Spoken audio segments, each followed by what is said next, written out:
मथुरा हरि जी कंस पछारे, मथुरा हरि जी कंस पछारे, मथुरा हरि जी कंस पछारे, ओ मथुरा हरि जी कंस पछारे। गोकुला राधे राधे वेदन में सुनि आयो, ओ गोकुला मारे मोते ना वेदन में सुनि आयो। मैया यशोदा लायो ललना, वेदन में सुनि आयो, ओ मैया यशोदा लायो ललना वेदन में सुनि आयो। वेदन में सुनि आयो पुराणन में सुनि आयो, वेद में सुनि आयो, पुराणन में सुनि आयो। मैया यशोदा ललना वेदन में सुनि आयो, मैया यशोदा लायो ललना वेदन में सुनि आयो, मैया यशोदा लायो ललना वेदन में सुनि आयो, मैया यशोदा लायो ललना वेदन में सुनि आयो। जय जय श्री राम। राधे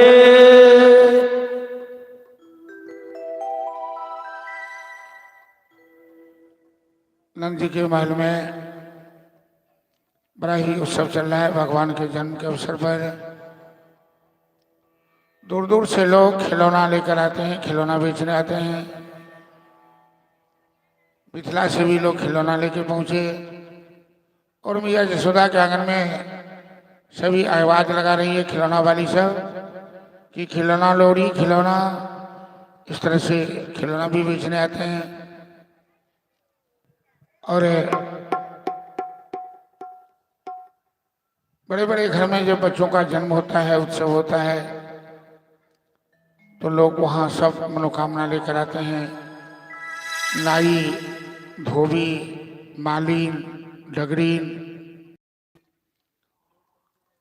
और हमारे यहाँ सामाजिक एक ऐसी संरचना है, समाज की ऐसी एक बनावट है कि किसी भी काम में, किसी भी जगह जहाँ पूजा पाठ या उत्सव में सभी वर्गों के लोगों की जरूरत पड़ती है। लोहार की जरूरत पड़ती है, धोबी की जरूरत पड़ती है, नाई की जरूरत पड़ती है, डगरीन की जरूरत पड़ती है, डोम की जरूरत पड़ती है। ये सामाजिक एक व्यवस्था है, क्योंकि समाज एक इकाई, एक व्यक्ति होता है और व्यक्ति का समूह समाज होता है। तो सब मिलाकर ही एक समाज कहलाता है, जहाँ सभी तरह के लोग, सभी वर्गों के लोग एक साथ, एक दूसरे के साथ सहानुभूति प्रकट करते हुए, एक दूसरे से सहानुभूति लेते हुए, देते हुए, दूसरों से आदान प्रदान करते हुए जीवन यापन करते हैं। उसी का नाम तो समाज है। तो नंद जी के महल में बड़ा ही उत्सव चल रहा है। चलिए, हमारे मिथिला का एक प्रधान है सोहर और समनाम। ये मिथिला का एक विशेष करो, चलो करो ना।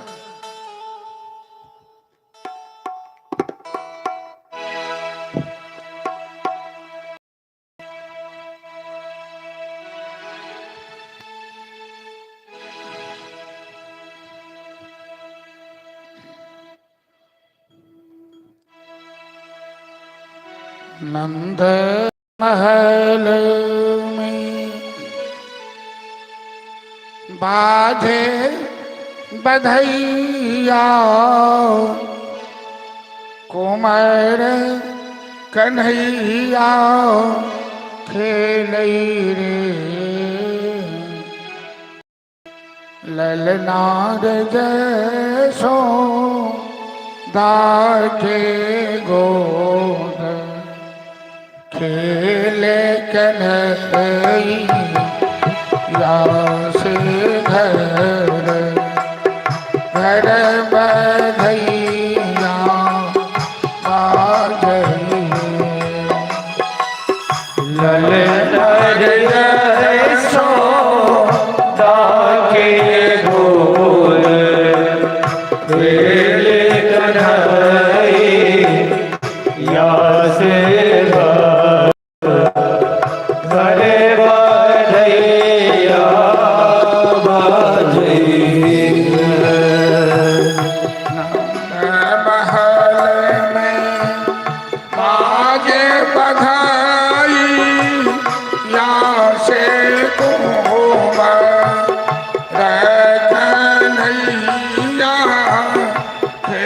लई रे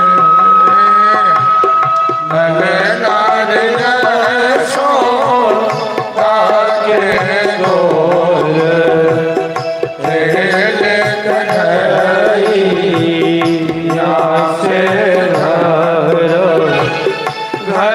बधैया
यशोदा लुटावे अनधन सोना माँ पालना माँ पर ललन माँ झूलई रे यशोदा लुटावे अनधन सोना माँ पालन माँ हरे लालन माँ झूलई रे नार खाना जय हो जी के पालन माँ पर ललन माँ झूलई रे ललनार धन्य यशोदा जी के पालन माँ पर लालन माँ झूले रे महल में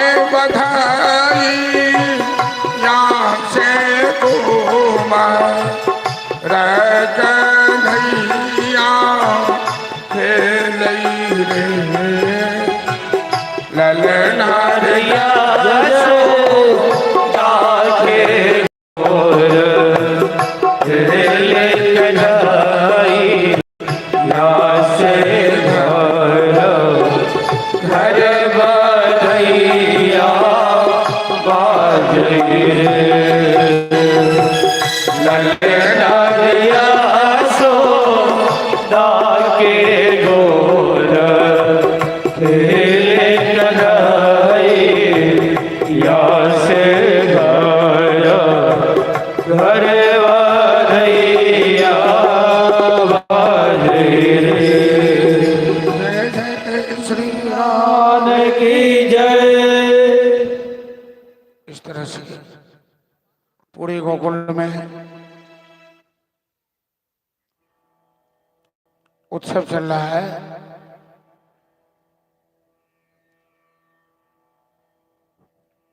अष्टमी की रात में भगवान का जन्म हुआ। नवमी और दशमी के दिन महोत्सव मनाया गया और एकादशी के दिन भोलेनाथ गोकुल आए अपने इष्ट देव बालकृष्ण का दर्शन करने के लिए। जब जब भगवान का अयोध्या या वृंदावन में अवतार होता है तो अयोध्या में बाल राम का दर्शन करने आते हैं और गोकुल वृंदावन में बालकृष्ण का दर्शन करने आते हैं। अयोध्या में भोलेनाथ मदारी का वेश बनाकर आते हैं क्योंकि अंजनी कुमार बाल भारती हनुमान जी उनके साथ होते हैं और गोकुल में भोलेनाथ जोगी का वेश बनाकर अघोरी का वेश बनाकर आते हैं। गोकुल की गली गली में हाथ में डमरू त्रिशूल लिए चिता का भस्म लेपे लंबी जटा भगवान शिव का स्वरूप तो प्रलयंकर है वो। तो गोकुल की गलियों में घूम घूम कर अलख निरंजन करते हुए शोर मचाने लगे। बच्चे से पूछते हैं पीछे पीछे नागा बाबा अरे बाबा क्या नाम है आपका? भोलेनाथ कहते हैं कि मेरा नाम सदाशिव जोशी है। अलख निरंजन करते नंद महल में चले आते हैं। नंद जी के द्वार पर अपना आसन लगा देते हैं। अभी तो लल्ला की छठी नहीं हुई है, छठियार नहीं हुआ है कन्हैया का। ये तो एकादशी है, कन्हैया का छठियार तो चतुर्दशी के दिन होगा। तो मैया यशोदा ने बाबा को देखा खिड़की से झांककर, खिड़की दरवाजा बंद कर लिया और एक गोपी से कहा कि जाकर भिक्षा दे दो बाबा को, बोलो चले जाने के लिए। मेरा लल्ला भी छोटा है, बाबा का भेष बड़ा भयंकर है, कहीं लल्ला डर गया तो बच्चों का डरना अच्छा नहीं होता है। जरा ध्यान से सुनेंगे कि भगवान कृष्ण की माधुर्य लीला बाल लीला कैसी अद्भुत लीला है कि जो भगवान सदाशिव कामदेव को भस्म करने वाले हैं, समुद्र से निकले हुए विष का पान करने वाले हैं, जो इस सृष्टि के प्रलयंकर देवता माने जाते हैं, वो अपनी भगवान की अपने इष्ट देव की बाल लीला में का दर्शन करने, बाल स्वरूप का दर्शन करने जोगी का वेश बनाकर गोकुल की गलियों में डोल रहे हैं, गोकुल की गलियों में घूम रहे हैं और भिक्षा लेकर गोपी भिक्षा देने आती हैं। तो भजन के माध्यम से श्रवण कीजिए कि भोलेनाथ क्या कहते हैं।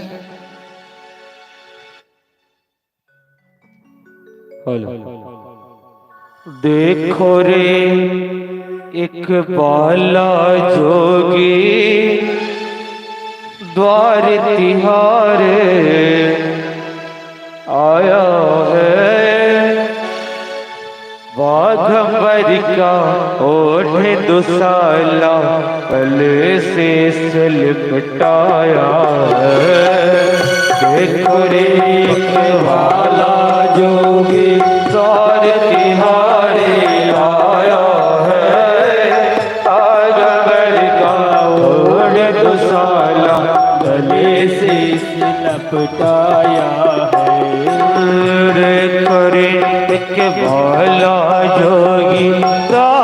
तिहारे आया है। पैगंबर का ओढ़ दुसाला भले से लपटाया है। देखो के भाला जोगी द्वार तिहारे आया है। पैगंबर का ओढ़ दुसाला भले से लपटाया है।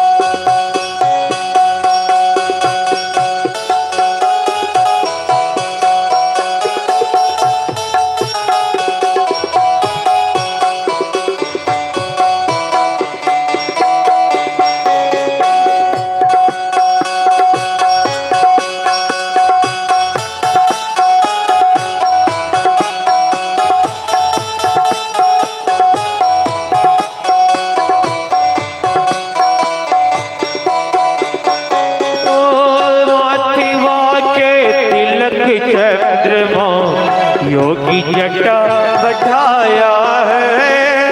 माथिवा के तिलक चंद्रमा योगी जटा बढ़ाया है।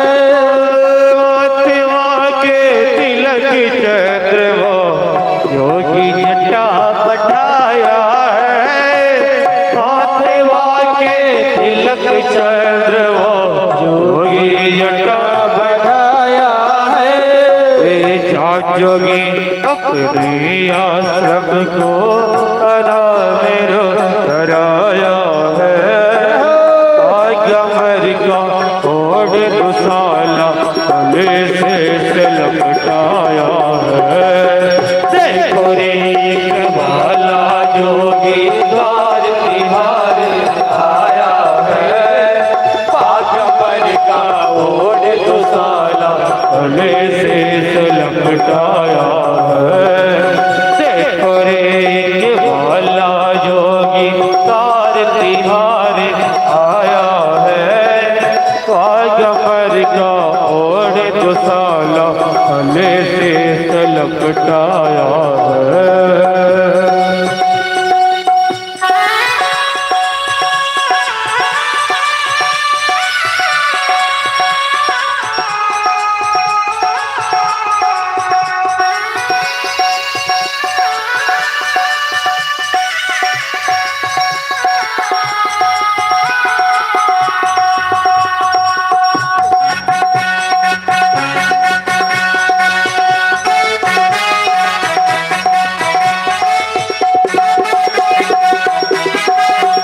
जय हो हरि बोल। राधे राधे।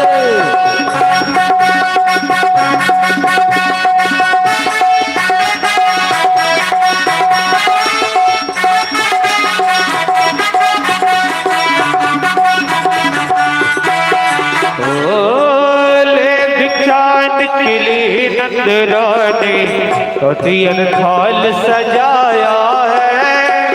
ले भिक्षान के लिए नंद रानी कतियन थाल सजाया है। न चाहिए तेरे सोने चांदी ना चाहिए तेरी माया है। ना चाहिए तेरे सोने चांदी ना चाहिए तेरी माया है। क्या चाहिए? बाल कृष्ण का दर्शन करने मैं काशी से आया है। पैगंबर का ओढ़ दुसाला गले से लपटाया है। देखो नीक भाला जोगी द्वार तिहारे आया है। पैगंबर का ओढ़ दुसाला गले से लपटाया है। देखो नीक भाला जोगी द्वार तिहारे आया है। पैगंबर का ओढ़ दुसाला गले से लपटाया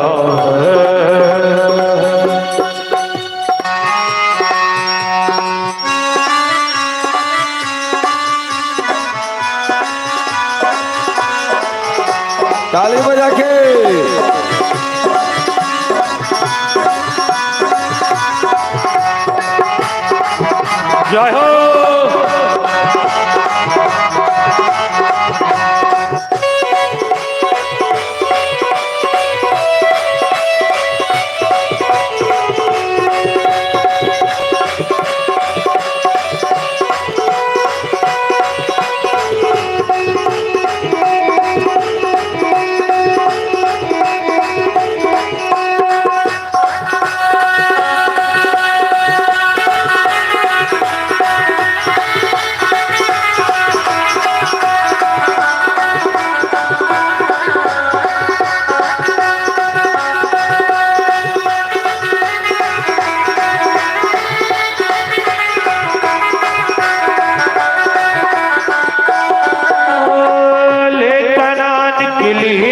रानी योगी दर्शन पाया है। कान्हा के लिए नंद रानी योगी दर्शन पाया है। कान्हा के लिए नंद रानी योगी दर्शन पाया है। कान्हा के लिए नंद रानी योगी दर्शन पाया है। सात बार परिक्रमा कीनी एक नाद बजाया है। कागबर का और दुसाल ले से लपटाया है। कोई भाला जो ये कार तिहारी आया है। कागबर का और दुसाल ले से लपटाया है। कोरे के भाला जो ये कार तिहारी आया है। कागबर का और दुसाल गले से लपटाया। ओ कागबर का और दुसाल गले से लपटाया। ओ कागबर का और दुसाल गले से लपटाया। ओ कागबर का और दुसाल गले से लपटाया। हर हर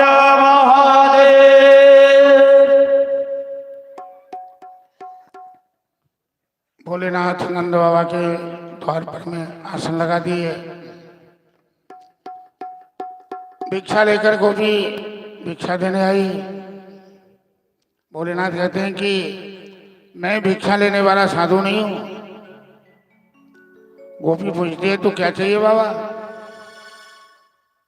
तो हम तो बालकृष्ण का दर्शन करने आए हैं,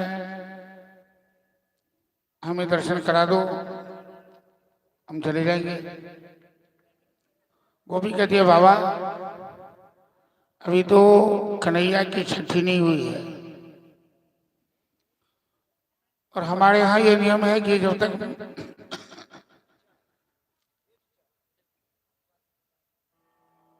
बच्चे की छठी नहीं होती है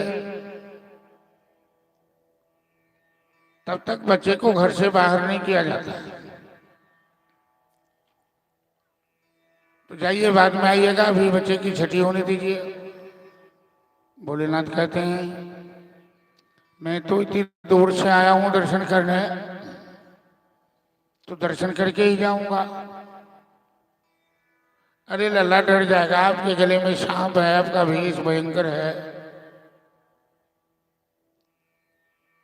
भोलेनाथ कहते हैं अरे डरने की जरूरत नहीं है,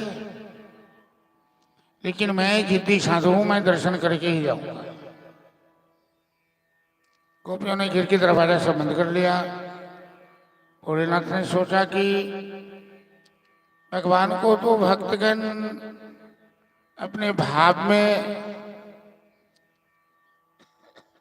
अपने प्रेम में कैद करके रखें, हमें तो भगवान स्वरूप का दर्शन करना है। तो भोलेनाथ वहां आंखें मूंद कर भगवान का ध्यान करना शुरू किए।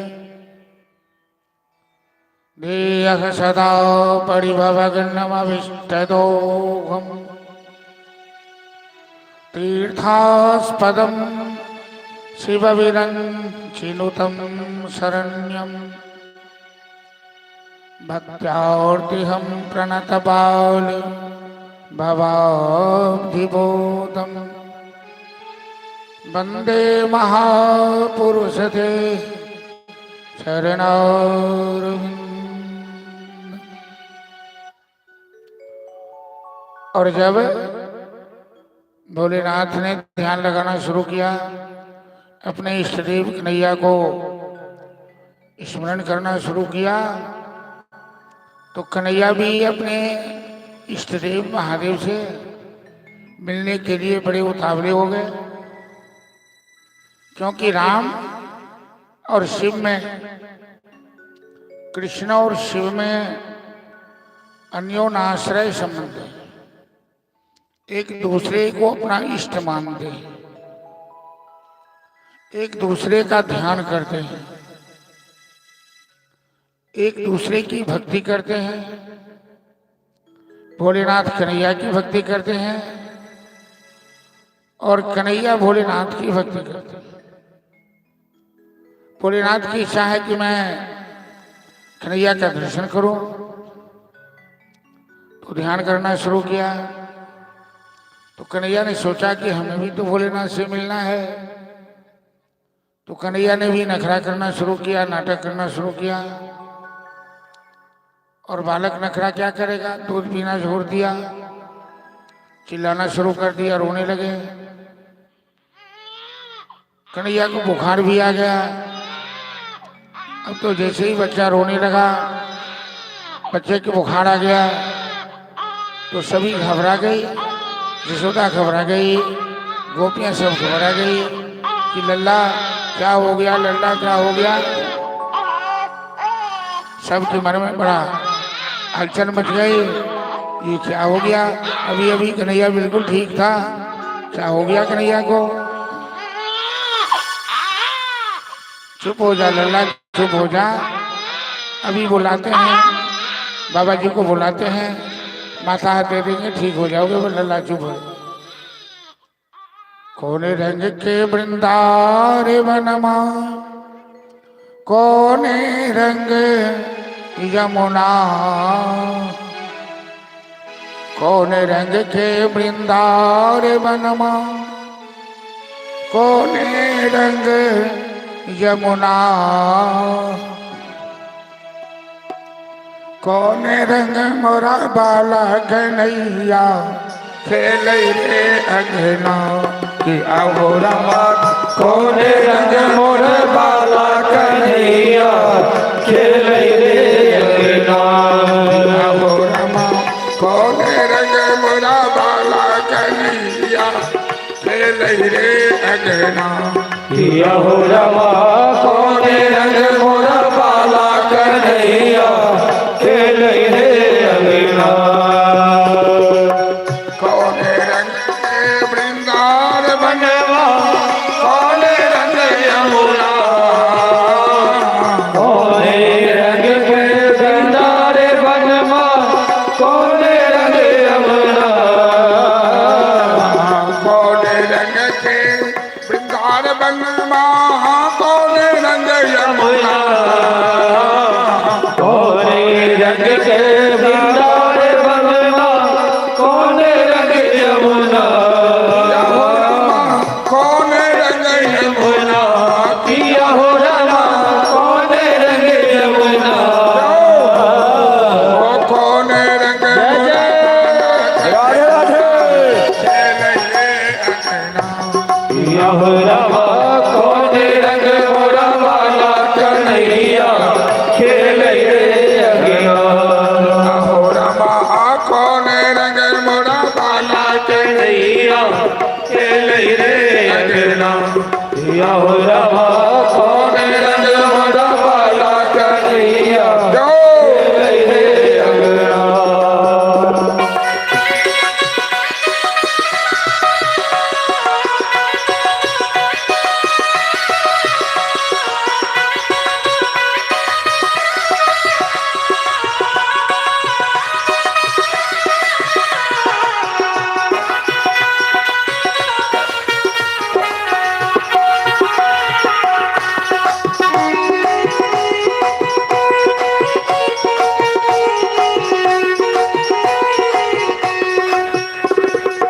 हरियर हरियर वृंदार बनवा, हरियर रंग यमुना। हरियर हरियर वृंदारे बनवा, हरियर रंग यमुना।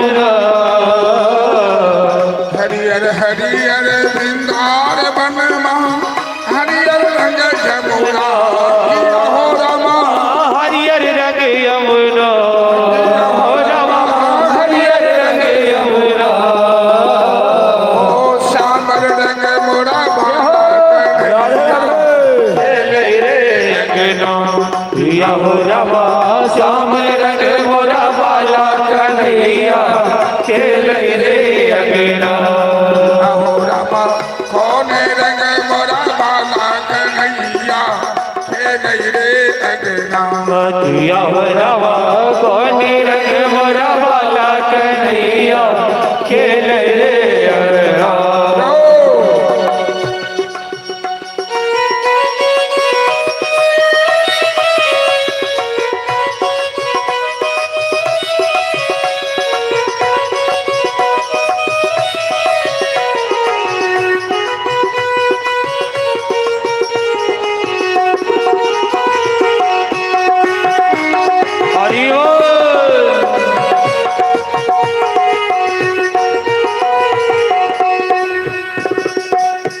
परिवार में यदि बच्चे की तबीयत खराब होती है तो सबसे पहले बदनाम कौन होती है? या तो सासू बदनाम होती है या ननद हो घर में तो ननद बदनाम होती है।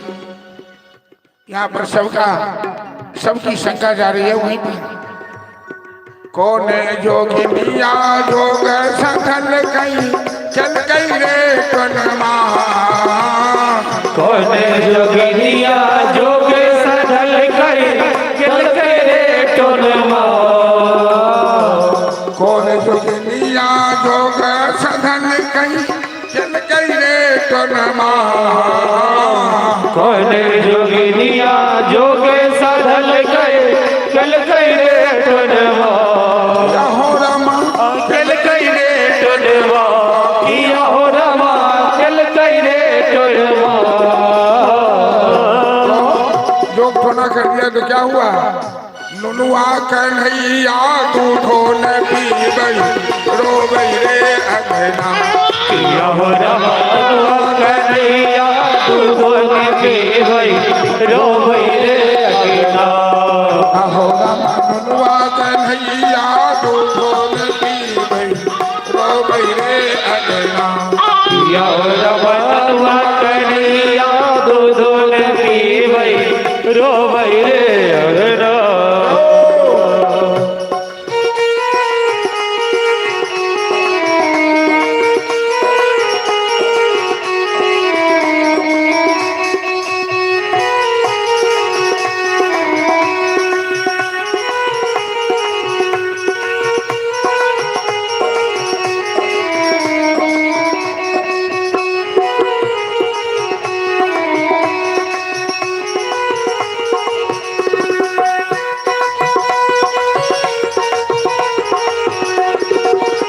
जहो हर बोल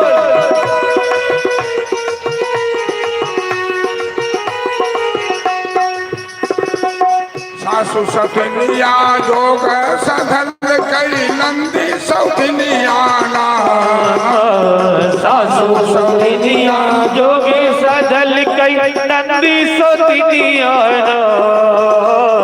सासु सतनिया जोग सधल कई नंदी सौतनियाना सासु सौतिनिया जोगे सधल कई नंदी सौतिनिया हो रमा नंदी सौतनियाना किया हो रमा नंदी सौतिनिया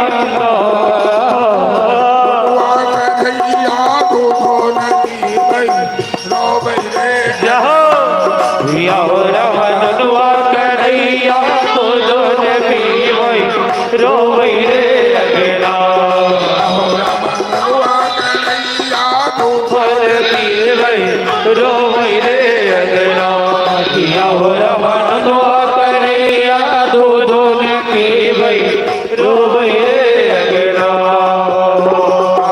कौन रंग के बिंदार बनवा कौन रंग यमुना कौन रंग के बिंदारे बनवा कौन रंग यमुना हो रमा कौन रंग यमुना किया हो रमा कौन रंग यमुना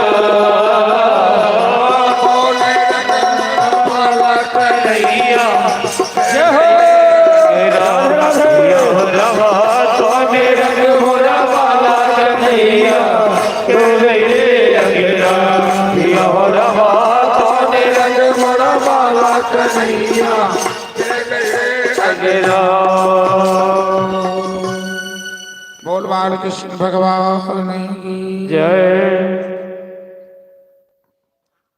परिवार में सासू ननद सबसे पहले बदनाम हो जाती है। एक गोपी आके कहती है, मैया यशोदा से किसी पर दोषारोपण मत कर। क्या बात है, गलती तेरी है। यशोदा कहती है, क्या? अब तू जरा विचार, तो तुम्हारी क्या गलती है? बच्चे को माताएं जब प्रातः काल में मालिश करती है, तेल उपटन लगाती है, श्रृंगार करती है, तो काला टीका लगा देती है जिसे डिठौना कहते हैं, किसी की नजर न लगे। कन्हैया तो इतना सुंदर है कि किसी की भी नजर लग सकती है कन्हैया को। तो तुमने तो काला बिंदी लगाना भी छोड़ दिया।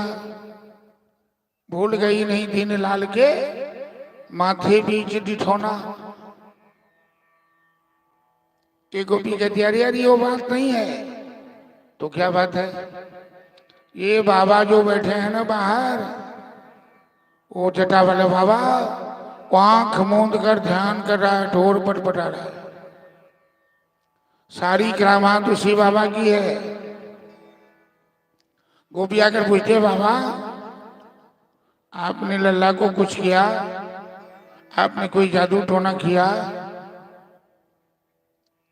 देखिए, हम लोग ब्रजलीला में हैं। भगवान के 24 अवतार हैं। 24 अवतारों में 2 अवतार उनके प्रमुख माने गए हैं, रामावतार और कृष्णावतार। राम को मर्यादा पुरुषोत्तम कहा जाता है और कृष्ण को लीला पुरुषोत्तम कहा जाता है। मर्यादा पुरुषोत्तम का चरित्र मानव के जीवन में अनुकरणीय होता है, लेकिन लीला पुरुषोत्तम का चरित्र जीवन में अनुकरणीय नहीं हो सकता। लीला पुरुषोत्तम की वाणी जीवन में अनुकरणीय हो सकती है। राम ने जो किया वो हमें करना चाहिए, और कृष्ण ने जो किया वो हमें करना नहीं चाहिए, क्योंकि कृष्ण ने जो किया वो न मनुष्य कर सकता है, न देवता कर सकता है। अभी आप कथा सुनेंगे थोड़ी देर के बाद कि छठियार के दिन कृष्ण पूतना जैसी राक्षसी, जो देवता से भी ज्यादा बलवान थी, छठी के दिन कन्हैया पूतना का वध करेंगे। पूतना के अस्त्र में लगे हुए हलाहल जहर पान करेंगे। वो है किसी मानव के द्वारा संभव? 27 दिन में कन्हैया तृणावर्त को मारेंगे, जो तूफान बन के आता था, लोगों को उड़ा लेता था आसमान में। 1.25 महीना में कन्हैया शक्टासुर को मारेंगे। 6 साल में कन्हैया कालिया नाग का मान मर्दन करेंगे, और 7 साल में कन्हैया गोवर्धन उठा लेंगे। अतः ये सभी लीलाएं भगवान की है ऐश्वर्य लीला। मनुष्य में ऐश्वर्य नहीं है, मनुष्य में केवल इच्छा शक्ति होती है, सामर्थ्य का अभाव होता है। परमात्मा में केवल सामर्थ्य होती है, इच्छा शक्ति का अभाव होता है। तो कृष्ण जो गीता में उपदेश किए हैं, कृष्ण की वाणी अनुकरणीय है। इन दोनों अवतारों में भी, रामा और कृष्णावतार में, कृष्ण की लीला बड़ी ही अद्भुत है। ये 16 कला से परिपूर्ण है। राम 12 कलाओं से पूर्ण है और कृष्ण 16। इति चांस कला पुंस कृष्णस्तु भगवान से। इसलिए कृष्ण की वाणी जीवन में अनुकरण करनी है और कृष्ण की लीला श्रवण करके है। लेकिन कृष्ण की लीला श्रवण कैसे करें? ये माखन चोरी करता है, ये गाय चराता है, ये गुल्ली डंडा फेंकता है, ये भी कोई लीला है? गाय चराना कोई लीला है? गुल्ली डंडा कबड्डी खेलना कोई लीला है? लोगों के घर में जाकर माखन चुराना कोई लीला है? यदि इस भाव से देखने लगेगा तो मन में विकार पैदा हो जाएगा। बात समझ में नहीं आएगी। ये महापुरुषों की वाणी है, ये व्यास की वाणी है, ये वेद की वाणी है, ये पुराण उपनिषद की वाणी है कि यहां स्वयं अनंत कोटि ब्रह्मांडाधिनायक परमपिता परमेश्वर जिनकी इच्छा के विरुद्ध एक पत्ता नहीं हिल सकता, एक फूल नहीं खिल सकता, दुनिया को बनाना बना के चलाना उसी का काम है, बड़ा ही जबरदस्त उसका इंतजाम है। जल के ऊपर ये थल है, थल के ऊपर आसमान, फिर भी एक दूजे पे न बोझ के समान है। गजब का ये जहान बिना खंभ का मकान है और यहाँ का एक एक कण उसी का ही गुलाम है। जब इस दृष्टिकोण से मूल्यांकन कीजिएगा, भगवान की छोटी छोटी माधुर्य लीला श्रवण कीजिएगा, संत बनके, वैष्णव बनके, संत स्वभाव बनके अपने हृदय को पवित्र करके कि जिन भगवान की माखन चोरी लीला देखने के लिए गोपियां सब रात रात भर जग के मंत्र जाप करती है, रोती है, आंसू बहाती है, कन्हैया मेरे घर नहीं आओगे, मेरे हाथ का मक्खन नहीं खाओगे, मेरा जीवन उद्धार नहीं करोगे, तब भगवान कभी किसी गोपी के घर में जाकर माखन चोरी करते हैं। क्या भोलेनाथ से भी कोई बड़े हो सकते हैं क्या? सब जानते हैं भोलेनाथ की महिमा कि त्रिलोकीनाथ जगतपूत जगत बंदे जगदीश हैं। अब भोलेनाथ भी भगवान की बाल लीला दर्शन करने के लिए योगी का वेश बनाकर चले जाते हैं। एक बार नहीं, वृंदावन गलियां ढोले तो राधे राधे बोले। भोलेनाथ एक बार रास में आएंगे कलकी के नाम कि वृंदावन रास रचाए, शिव गोपी भेष बनाए। और जब महादेव ने गोपी भेष बनाया तो सब देवन करे बिचारे, कहे जा राधे राधे। सब देवता विचार करने लगे कि भोलेनाथ की लीला अद्भुत है। भोलेनाथ आज वृंदावन नंद महल में आए थे अपने इष्ट देव का दर्शन करने। हम इस भाव से अपने को नंद बना ले जो पुरुष वर्ग में है, अपने को यशोदा बना ले जो महिला वर्ग में है, तब आनंद आएगा कि जगत का पालनहार ब्रजवासियों का प्रेम देखकर ब्रज की धूल में, ब्रज की गलियों में लौट रहे हैं, लीला कर रहे हैं, अपने भक्तों को आनंद दे रहे हैं। मैया यशोदा घबरा गई, लल्ला रोने लगा, लल्ला को बुखार आ गया, लल्ला ने खिलौना तोड़ दिया, लल्ला दूध पीना छोड़ दिया, अभी लल्ला की छठी नहीं हुई, बुढ़ापे का बच्चा है। यशोदा तो बहुत सावधान रहना चाहती है। गोपिया के कहते बाबा, अरे तुमने कोई जादू टोना किया? भोलेनाथ कहे कैसी बात करती है ब्रजवासी, मैं कोई डाइन जोगी थोड़े हूं, क्या बात है? अरे मेरे लल्ला की तबीयत तो बिल्कुल ठीक थी, जब से तुम आए हो तभी से लल्ला नखरा करना शुरू कर दिया है। अरे गोपी बता दो बात क्या है? अरे कन्हैया को बुखार आ गया, दूध नहीं पीता है, माँ की गोद में चिल्ला रहा है। तो लिया मेरे पास, मैं काशी का सिद्ध साधु हूं, अभी तेरे कन्हैया को ठीक कर देता। मैया जसोदा लल्ला को लेकर आती है। भोलेनाथ कहते हैं, अरे नंद रानी, अरे मेरी गोद में लल्ला को दे दे, तभी मैं उपचार कर पाऊंगा। मेरे यशोदा कहते, बाबा आपके गले में भी शैला सांप है, मैं लल्ला कैसे दे दूं? अरे ये पालतू सांप है, ये किसी को छूता नहीं है, तू दे दे। मरता क्या न करता, यशोदा अपने लल्ला भोलेनाथ की गोद में दे दिया।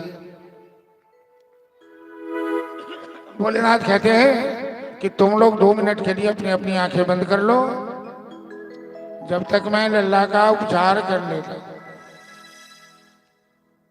गोपियों ने अपनी आंखें बंद की, भोलेनाथ जटा से गंगाजल निकाले, कन्हैया का चरण धोया, चरणामृत पान किया, कान्हा को गले से लगाए। हरि और हर, हरि है नारायण, कन्हैया हर है भोलेनाथ, दोनों का मिलन हुआ। भोलेनाथ तो कुछ क्षण के लिए अंतर्मुखी हो। कन्हैया ने भोलेनाथ का कान पकड़ के ध्यान खोला, ए बाबा, ए बाबा, ये कैलाश शिखर नहीं है, यहाँ समाधि मत लगा देना, तो तेरा पोल खुल जाएगा। अभी तक तो तुझे लोग एक साधु समझ रहा है, अब तुम दर्शन कर लिया, यहाँ से चलते बनो और मेरी लीला में बाधा मत करो, हमें लीला करने दो। क्योंकि जितने भी ब्रजमंडल में, ब्रजमंडल के गो, ब्रजमंडल की ग्वालिन को, ब्रजमंडल की गाय, ब्रजमंडल के बछड़े, ब्रजमंडल के मयूर, बंदर, भालू, पेड़ पौधे, लता पता जितने भी हैं, सब गोलोक से आए हैं, दिव्य लोक से आए हैं। जन्म जन्मांतर कर्म कल्पांतर तक धारणा ध्यान समाधि लगाते लगाते तपस्या करके आए हैं मेरी लीला में हाथ बढ़ाने। यशोदा की गोद में लल्ला को भोलेनाथ ने वापस किया, अलख निरंजन करते हुए अंदर गया। ये भगवान की अद्भुत लीला है। नंद बाबा एकादशी के दिन भोलेनाथ आए। भगवान का जन्म कब हुआ? अष्टमी की रात में, 9वीं 10वीं को उत्सव हुआ। एकादशी के दिन भोलेनाथ आए और द्वादशी के दिन नंद बाबा चले गए मथुरा कंस को कर चुकाने के लिए। गाय पालते थे ब्रजवासी, दूध दही मक्खन खाता था राक्षस, रंगधारी टेक्स सुनता था। नंद बाबा कंस को कर चुकाए। कंस ने कहा, नंद जी इतना तो कभी आप कर टैक्स नहीं देते थे, इस बार तो बहुत ले आए हैं। नंद बाबा क्या भोले भाले हैं, कहते हैं मेरे घर लल्ला हुआ है बुढ़ापा में, हम खुशी से कुछ ज्यादा ही दे रहे हैं। कंस को क्या पता है कि नंद का लल्ला मेरा कल्ला चूरने वाला है। उसे तो लगता है कि साधारण बच्चा है। जुग जुग जिए तेरा लल्ला, जुग जुग जिए तेरा लल्ला। कंस ने भी कन्हैया को आशीर्वाद दिया।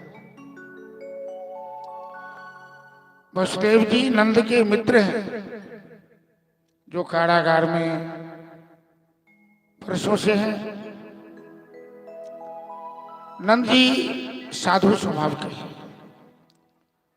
तो अपने मित्र से मिलने तो गए कारागार में, लेकिन मित्र को बताया नहीं कि मेरे घर में बड़ा उत्सव चल रहा है। एक मित्र यदि कष्ट में हो तो दूसरे मित्र को अपनी खुशी नहीं व्यक्त करना चाहिए, एक इंसानियत है। तो लेकिन वसुदेव जी को तो मालूम है कि नंद के घर में जो लल्ला है वो मेरा है, क्योंकि 4 दिन पहले तो छिपा के आए हैं वहां से।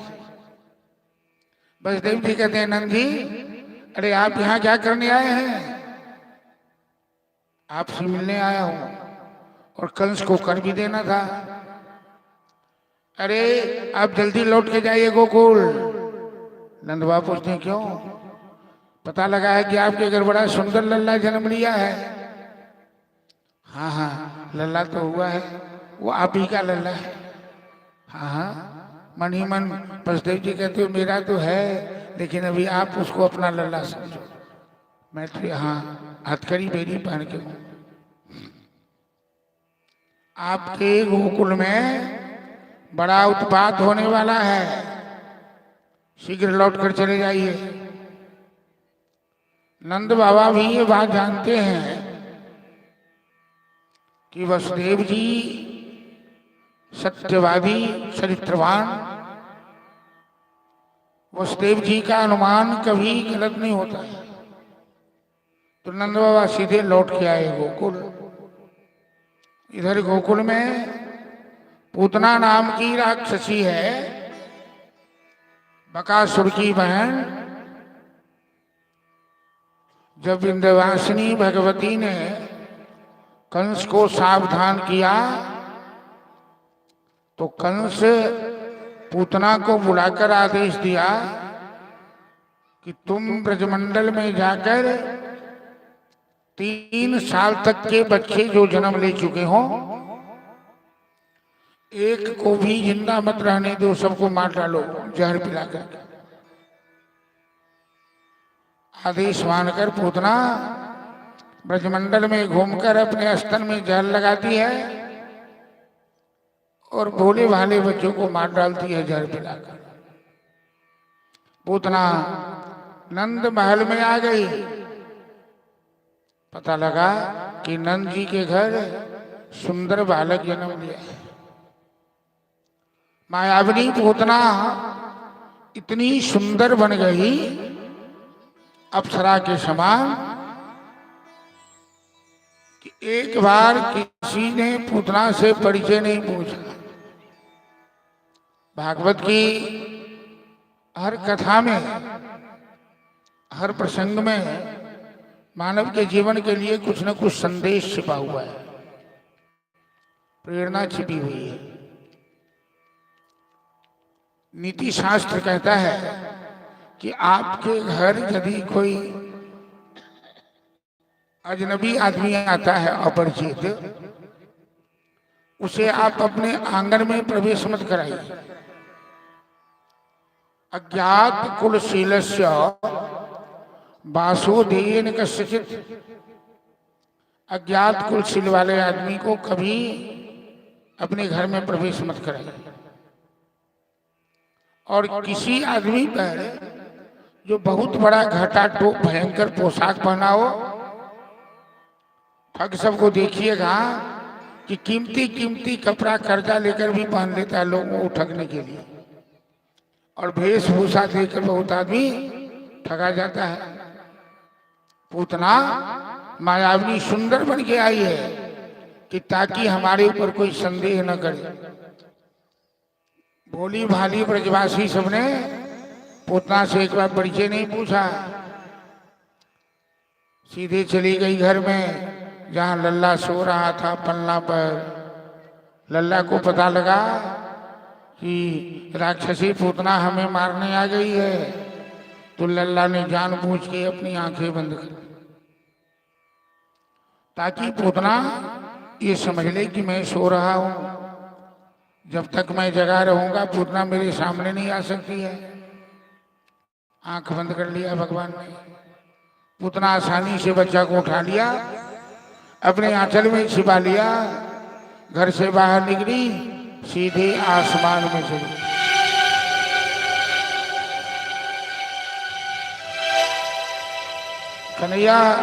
कन्हैया ने सोचा कि पूतना तो गोकुल में आई है, गोकुल हमारा जन्म स्थान है, तो हमारे घर में आई है, तो घर आए शत्रु भी मेहमान होता है। तो पूतना को कंस के सीमा में मारूंगा, गोकुल की सीमा के बाद। आकाश मार्ग से पूतना कन्हैया को लेकर जा रही है और पूतना के स्तन में जो हराहल जहर लगा था वो स्तन कन्हैया के मुंह में डाला, दोनों हाथ से पकड़ के कन्हैया पूतना का स्तन पान करने लगा। जहर पिया, जहर के साथ साथ पूतना का दूध भी पिया, और जब पूतना के दूध समाप्त हो गए तो पूतना का प्राण भी भगवान खींचने लगे। और जैसे ही प्राण खींचने लगे पूतना आसमान में हाथ पांव उछालने लगी, जोर से चिल्लाने लगी,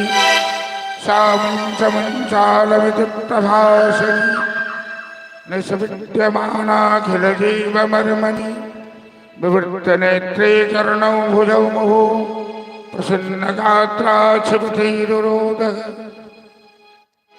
पूतना चिल्लाया,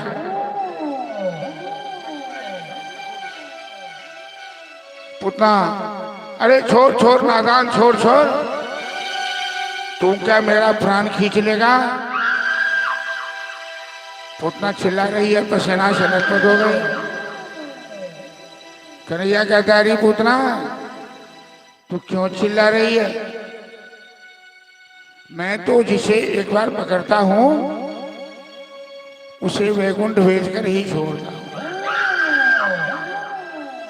कन्हैया ने यहां से वैकुंठ के कर्मचारियों को सूचना दी कि मैं राक्षसी पूतना को भेज रहा हूं, यशोदा के लिए जो स्थान है वो पूतना को दे देना।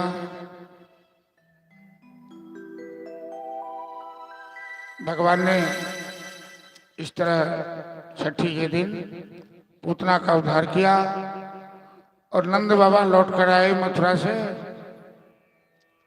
सारे ब्रजमंडल में हाहाकार मच गया कि कन्हैया का अपहरण हो गया है। दिक्कत है तो छोड़ दीजिए, यहाँ की छोड़ दीजिए, कोई बात नहीं।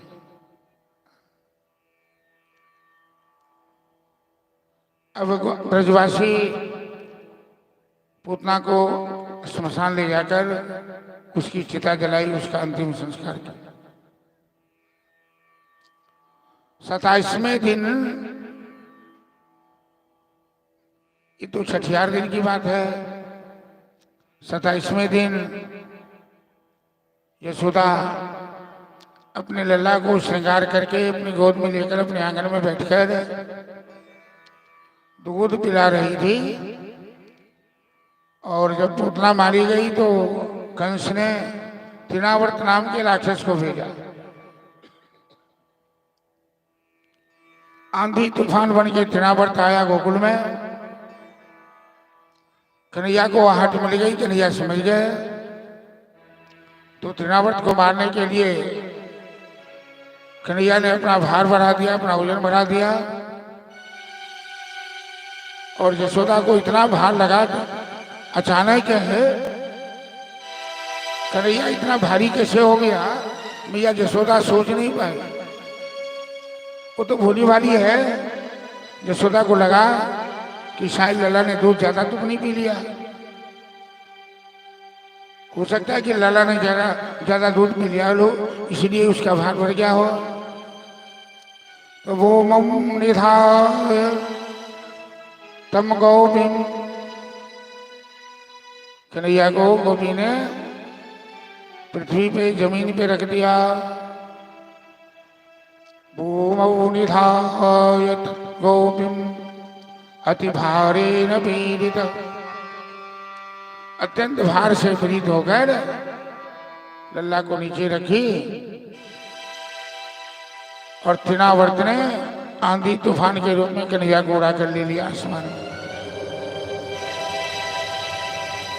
और जैसे ही कन्हैया का गला दबाने के लिए तृणावर्त अपना हाथ बढ़ाया, कन्हैया ने तृणावर्त का गला दबाकर तृणावर्त का अंत किया। तो 27वें दिन, रक्षाबंधन है, 27वें दिन कन्हैया ने तृणावर्त का उद्धार किया। 1.25 महीना के हुए कन्हैया तो अंग परिवर्तन किए, करवट लिया। और अंग परिवर्तन का उत्सव मनाया जाता है। तो शक्तासुर नाम के राक्षस को भेजा कंस ने। आज यशोदा गोकुल वासियों को भंडारा दे रही। क्यों दे रही भंडारा? इन गोकुलवासी के आशीर्वाद से ही मेरे घर लल्ला का जन्म हुआ है। सबका आशीर्वाद तो मेरे लल्ला को मिलना चाहिए। तो कन्हैया को श्रृंगार करा के गाड़ी के नीचे सुला दिया पलना पर। गाड़ी को संस्कृत में शकट बोलते हैं, ब्रज भाषा में छकरा बोलते हैं। तो छकरा के नीचे कन्हैया को सुला दिया। तीनों पर तो उसी गाड़ी में प्रवेश किया और जैसे कन्हैया ने आंखें बंद की, गाड़ी लुढ़कने लगी। कन्हैया ने लात उठा ली और इस तरह से शक्तासुर को लात लगी। शक्तासुर दूर जाके गिरा, गाड़ी के टुकड़े टुकड़े हो गए। भगवान ने शक्तासुर का अंत किया। इस तरह से भगवान का कि शकट भंजन लीला संपन्न होती है। अब कन्हैया का नामकरण संस्कार किया गर्गाचार्य जी ने। गर्गाचार्य बड़े प्रकांड विद्वान हैं, बहुत बड़े संत हैं, वैष्णवाचार्य हैं। नंद बाबा ने आग्रह किया कि कोई शोरगुल नहीं, चुपचाप मेरे दोनों लल्ला का नामकरण कर दीजिए। तो उन्होंने नंद, यशोदा और रोहिणी, रोहिणी वसुदेव की पत्नी है और यशोदा नंद बाबा की महर है। तो दोनों ने गर्गमुनि की परीक्षा ली, अपना अपना लल्ला हेरा फेरी कर लिया। यशोदा नंदन रोहिणी की गोद में और रोहिणी नंदन यशोदा की गोद में। गर्गमुनि तो बड़े ज्योतिष विद्या के ज्ञाता है, समझ गए। नंद बाबा गर्गाचार्य हंसने लगे, कहने लगे कृपया आप दोनों अपने अपने बच्चे को अपनी गोद में ले लें। वहां उपहास हुआ। यशोदा ने कन्हैया को लिया गोद में और रोहिणी ने बलराम। बड़े लल्ला का नाम गर्गाचार्य बलराम रखते हैं, शंकरसन रखते हैं। ये बलराम शेषावतार हैं जो अपने मस्तक पर सारे ब्रह्मांड को धारण किए हुए हैं। इनमें कितना बल है, अपार बल है। ये एक ऐसे बालक हैं, एक जन्म में दो माँ के गर्भ में गए हैं। एक जन्म में एक बालक एक ही माँ के गर्भ में आता जाता है। लेकिन बलदाऊ 7 महीना देवकी के गर्भ में रहे कारागार में और 3 महीना रोहिणी के गर्भ में। जोग माया भगवती देवकी के गर्भ के बालक को अपकर्षित करके रोहिणी के गर्भ में स्थापित किया। इसलिए इनका एक नाम है शंकरसन महाराज। इनमें अपार बल है, इसलिए इनका नाम है बलराम। छोटे लल्ला का नाम रखा गर्गाचार्य ने कृष्ण, क्योंकि श्याम बड़न है। तो श्याम बड़न है इसलिए भी नाम कृष्ण है। दूसरी बात, कृष्ण शब्द का अर्थ होता है कि जो अपनी ओर सबको आकर्षित कर ले, जो समस्त चराचर का आधार हो, जो भगवान की ओर आकर्षित हो जाए और जिसने भगवान को अपने जीवन का आधार बना लिया है, उसी का नाम कृष्ण है। त्रिभुवाचक शब्द नश्च निवृत्तिवान। मैया यशोदा ने आग्रह किया, बाबा अरे आपने मेरे दोनों लल्ला का नामकरण किया है तो आज मेरे घर भोजन कर लीजिए।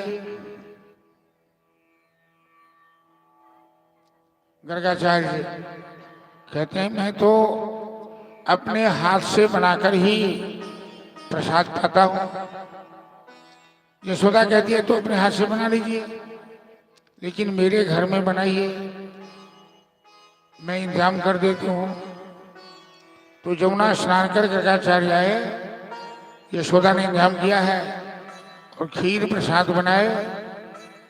थाली में खीर परोसे, तुलसी दल छोड़ा, शालिग्राम भगवान को निकाले झोली से और भोग लगाने लगी। सशंक चक्रम चक्रीट कुंडलम सभीतवस्त्रम सरसीरुहेक्षणम सहारवक्षसलशोभिकौस्तुभम नमामि विष्णुं शिरसा चतुर्भुजम।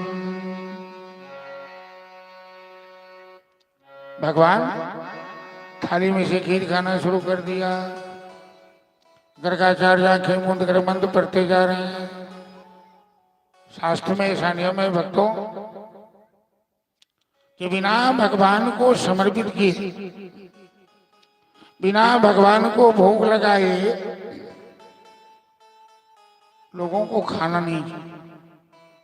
गीता में तो भगवान ने स्पष्ट कहा है, भुंक्ते त्वे अघम पापम जे पचंती आत्मकार। वो मनुष्य जीवन में पाप खाता है जो बिना भगवान को भोग लगाए कुछ भी खाता है। अन्नम ब्रह्म रसो विष्णु भोक्ता देवो महेश्वर। ये अन्न ब्रह्म है और रस ही विष्णु है, रसो विषा। इसलिए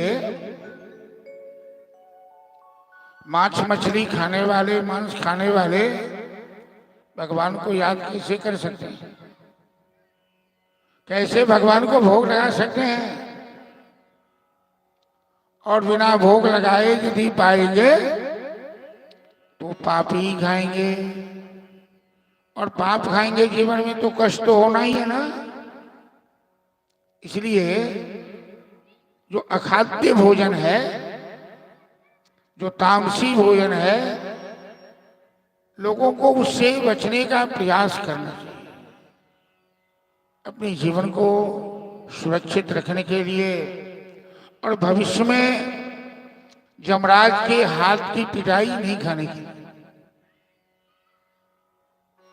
गर्गाचार्य कहते हैं, इंद्राणी देख देख तेरा लल्ला कैसा नटखट है। मैं तो भगवान को भोग लगा रहा था, अब तेरा लल्ला थाली में से खीर खा लिया, झूठा कर दिया। यशोदा मैया कहते हैं, बाबा बच्चा तो कुछ नटखट है, एक बार और बना लीजिए, भूखे मत जाइए। दोबारे गर्गाचार्य जमुना स्नान करके आए, फिर खीर बनाए। इस बार यशोदा ने कन्हैया को कस के पकड़ लिया है, कहीं वीरेंद्र बाबा का प्रसाद उठा कर दे। अरे कन्हैया को कोई जबरदस्ती पकड़ के रख सकता है? जैसे थाली में परोसा तुलसी दल छोड़ा तो भगवान ने योग निद्रा का ध्यान किया, यशोदा सो गई। और जैसे गर्गाचार्य मंत्र पढ़ने लगी, तुदीयं वस्तु गोविंद तुभ्यमेव समर्पये गृहाण सुमुखो भूत्वा प्रसीद परमेश्वर। हे गोविंद, आपका दिया हुआ ही आपको दे रहा हूं। कभी भी भगवान के सामने यदि हम लोग को सौंपते हैं, समर्पित करते हैं, तो यही भाव मन में रखिए कि अपना कुछ नहीं है अपने पास में, हम उनका दिया हुआ ही उनको दे रहे हैं। कन्हैया फिर थाली से खीर प्रसाद जूठा कर दिया। आधी थाली खीर चट कर गए। भगवान बड़े ईमानदार हैं,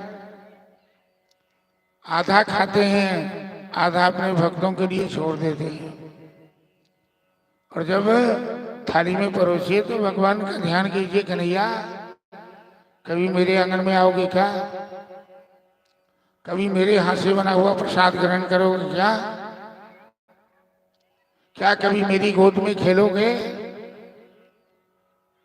क्या कभी किलकारी मारकर हमें हंसकर रिझाओगे क्या? क्या कभी बंसी की तान सुनाओगे क्या? कन्हैया ये सब तभी होगा जब तुम चाहोगे। अपने से कुछ भी होने वाला नहीं है। जब तक भगवान नहीं कृपा कर देते हैं तब तक कुछ नहीं। गर्गाचार्य थोड़ा गुस्सा में आ गए। ए नंदरानी, नंदरानी देख, अब मैं तेरे घर भोजन नहीं करूंगा। ये तेरा लल्ला बड़ा नटखट है। कन्हैया आ गए, जसोदा आकर कन्हैया के कान पकड़ लिया। अरे कनुआ, तू बार बार बाबा को परेशान कर दिया, तुम्हें घर में भोजन नहीं मिलता क्या? कन्हैया कहता मैया मैया, अरे मेरा कान छोड़ तू। अरे मेरी गलती है। मेरी गलती क्या है कि तूने मेरा कान पकड़ लिया? तेरी गलती है कि तू बाबा के प्रसाद को बार बार जूठा कर देता है। अरे मैया, मैं बिना बुलाए कहीं जाता नहीं हूं। बाबा ने हमें बुलाया है। बाबा तुम्हें बुलाया है? बाबा आपने लल्ला को बुलाया क्या? ना, गर्गाचार्य पर के चक्कर में कहने लगे, ना रे ना, मैं क्या बुलाऊंगा तेरे लल्ला को? ये इतना छोटा बच्चा कितना धूर्त है, झूठ बोलता है। मैं तो अपने भगवान को बुला रहा था। कन्हैया कहते बाबा आंखें खोल कर देखो तो कि मैं कौन हूं।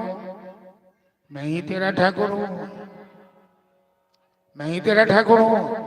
यशोदा कहते चुप बदमाश कहीं का, तू ठाकुर कैसे हो गया रे?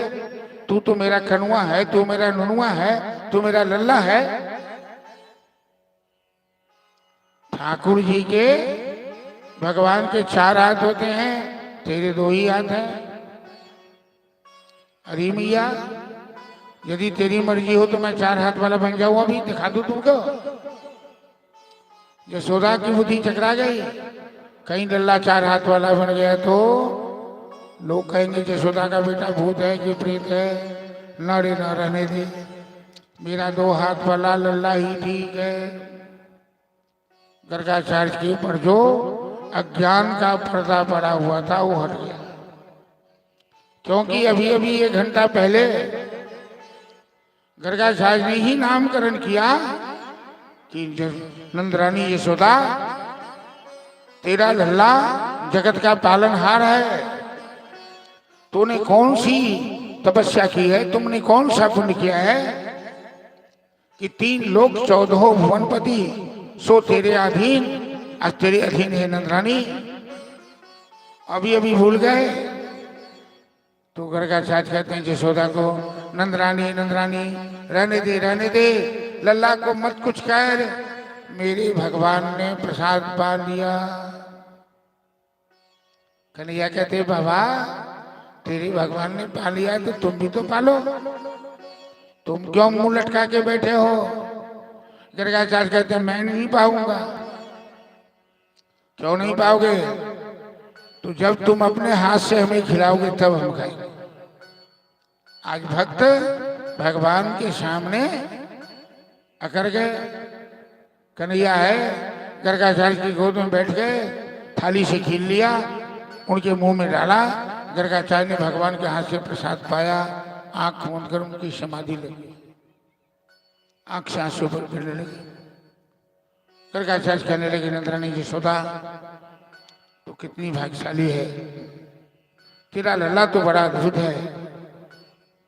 कन्हैया आंखें मारकर इशारा करने लगे, बाबा बाबा, अरे ज्यादा भाषण मत कर, तुम्हें तो दर्शन दे दिया ना, हमें भगवान मत बनाना। मैं तो मैया का बेटा बन के लीला करने आया हूं। जिस दिन मैया को लगेगा कि मैं भगवान हूं तो मैया हमें बेटा नहीं मानेगी, न मक्खन खिलाएगी, न मेरा श्रृंगार करेगी, हमें भी हरकत करने में अच्छा नहीं रहेगा। मैं तो बाल लीला करने आया हूं। गर्गाचार्य बाल कृष्ण की छवि अपने हृदय में धारण कर और महामंत्र का जाप करते हुए, हेलो, गोविंद मेरो है, गोपाल मेरो है, गोविंद मेरो है, गोपाल मेरो है, गोविंद मेरो है, गोपाल मेरो है, गोविंद मेरो है, गोपाल मेरो है।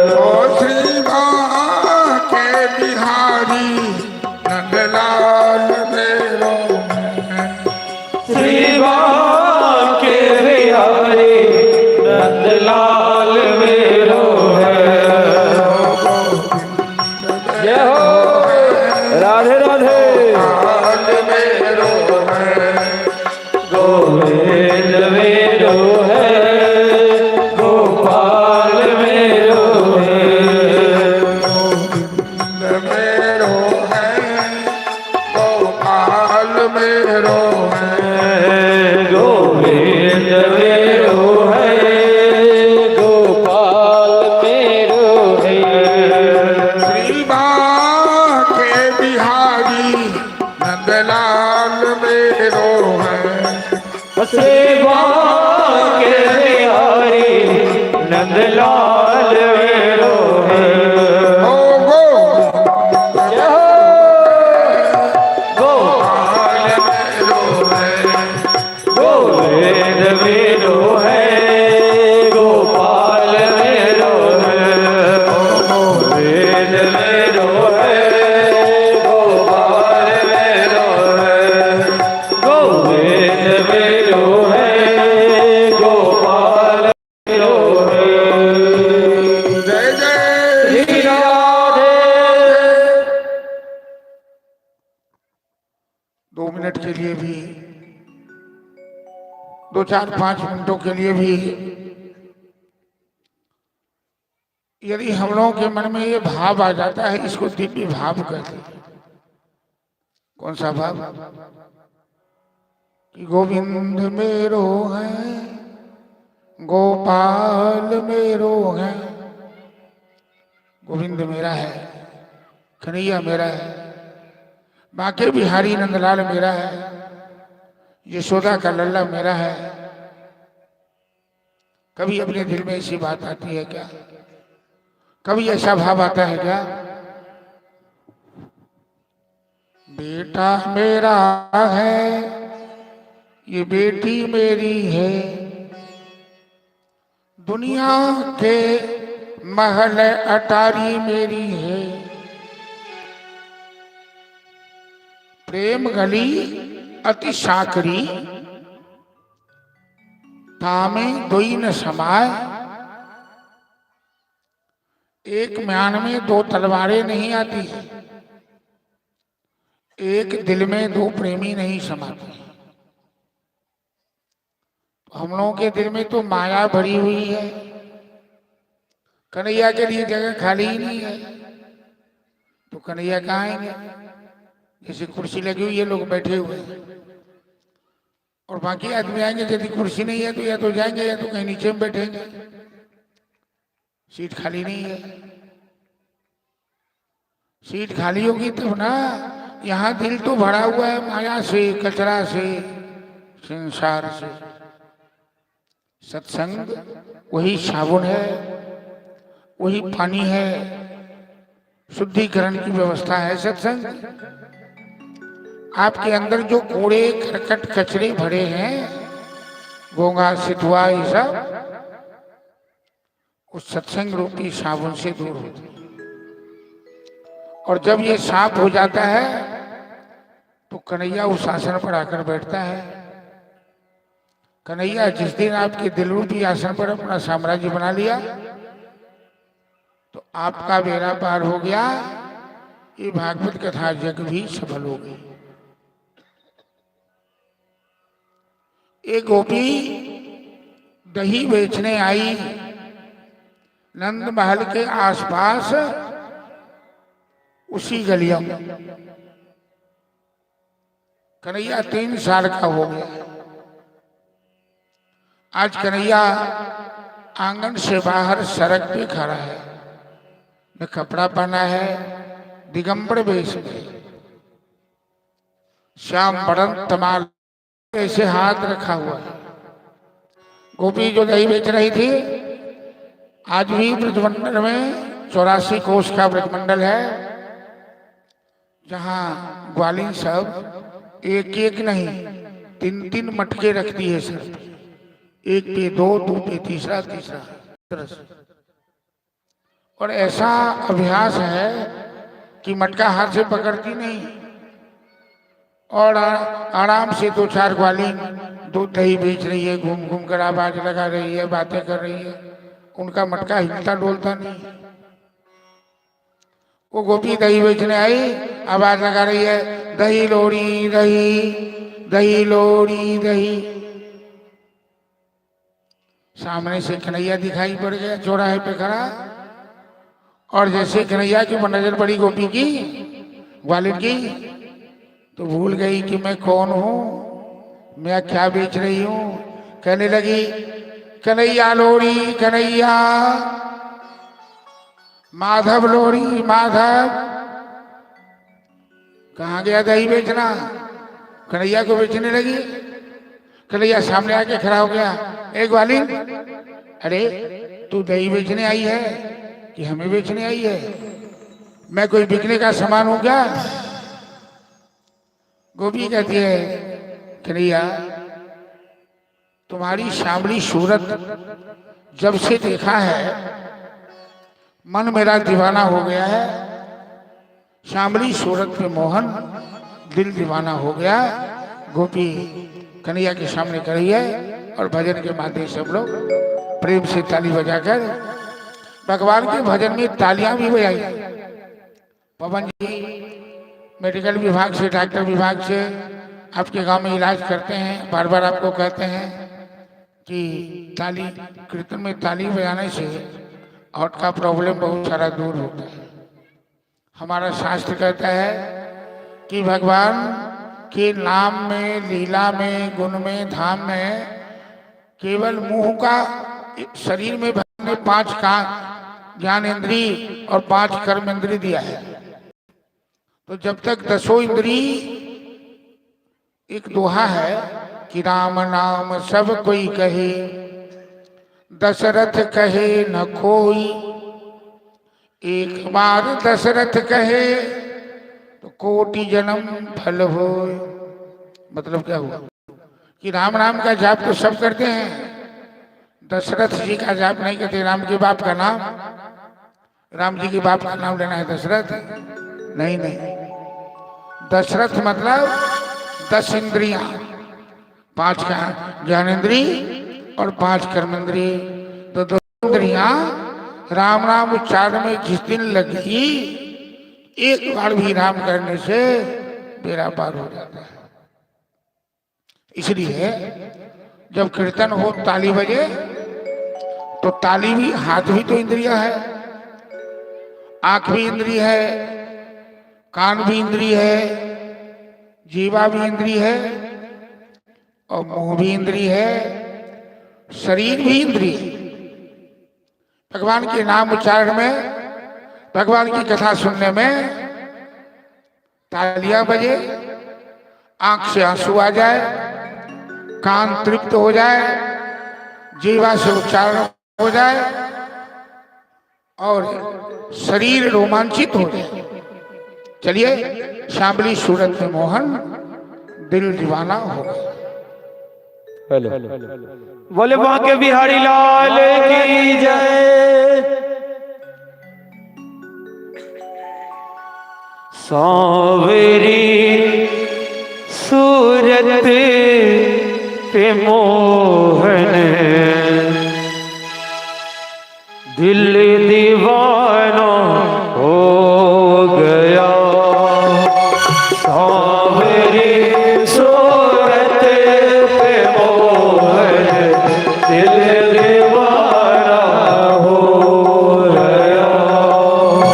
सांवरी सूरत पे मोहन, दिल दीवाना हो गया।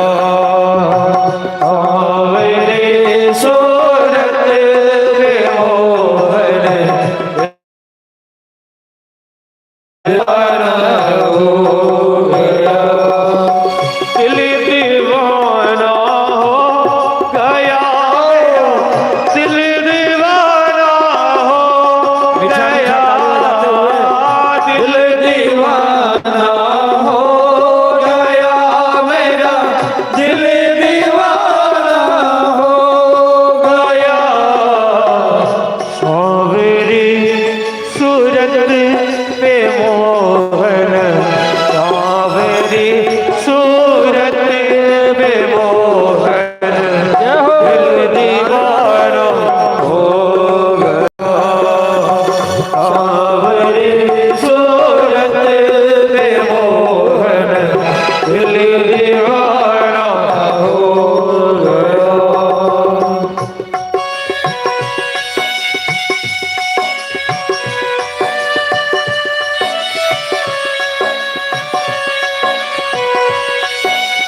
अब से कुछ ही देर बाद झांकी निकलने वाली है। हमारे जितने भी ग्रामीण हैं उनसे विनम्र आग्रह इस कथा ज्ञान यज्ञ में शामिल हो, पुण्य के भागी बने। राधे राधे। जय हो। राधे राधे।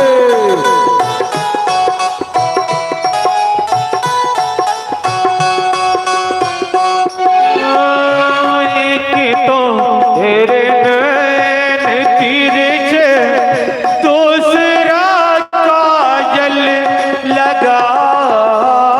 एक तो तेरे नैन तिरछे, दूसरा काजल लगा। एक तो तेरे नैन तिरछे, दूसरा काजल लगा। एक तो तेरे नैन तिरछे, दूसरा काजल लगा। तीसरा नजरे मिलाना, तीसरा नजरे मिलाना, दिल दीवाना हो गया। तीसरा नजरे मिलाना, दिल दीवाना हो गया। सांवरी सूरत पे मोहन दिल दीवाना हो गया।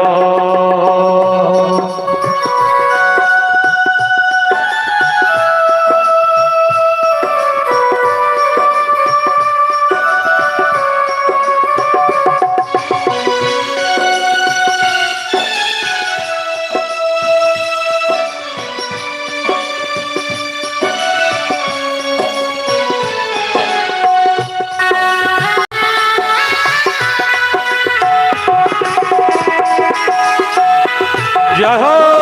राधे राधे।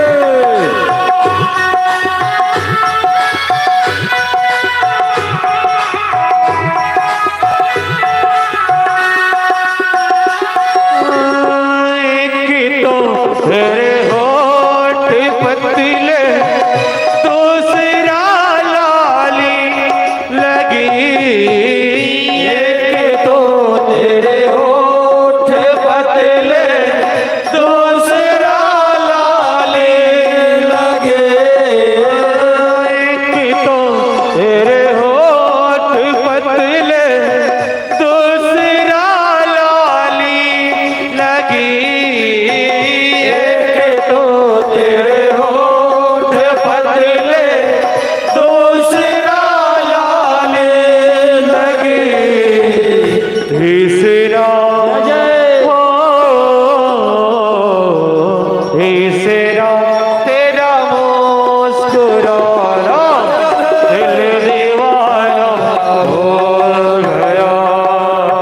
तीसरा तेरा मुस्कुराना, दिल दीवाना हो गया। सांवरी सूरत पे मोहन दिल दीवाना हो गया।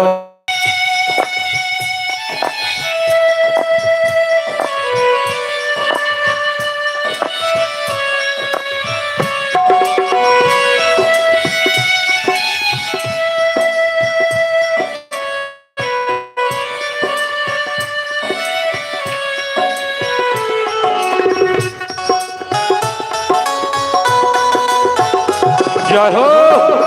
राधे राधे। हरि बोल।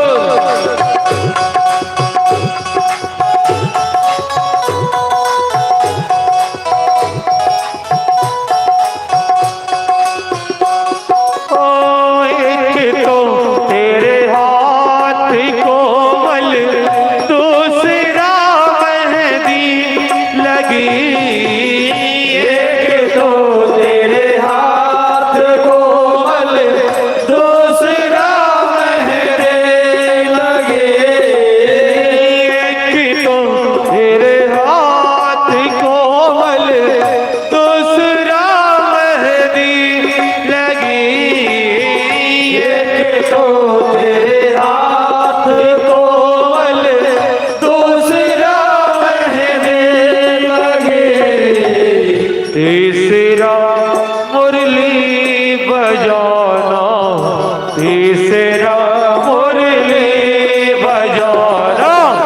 दिल दीवाना हो गया। तीसरा मुरली बजाना दिल दीवाना हो गया। सावरी सूरत पे मोहन दिल दीवाना हो गया। सावरी सूरत पे मोहन दिल दीवाना हो गया।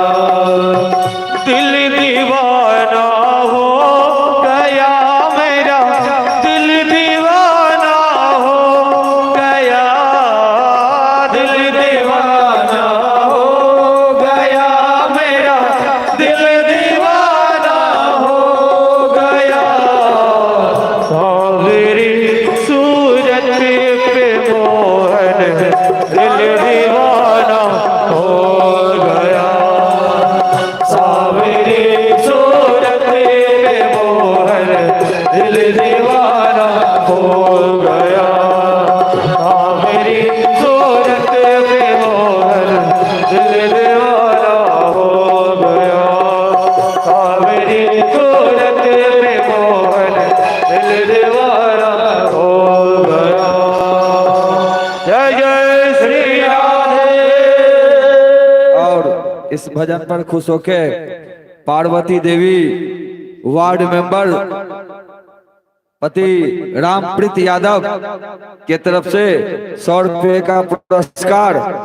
भगवान इनकी झोली इसी तरह भरते रहे। जोरदार ताली इनके लिए।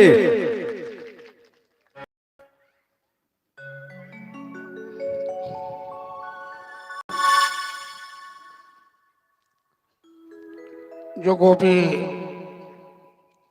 दही बेच रही थी, गली गली में शोर लगा रही थी, दही लोरी दही। कन्हैया की श्यामली सूरत देखकर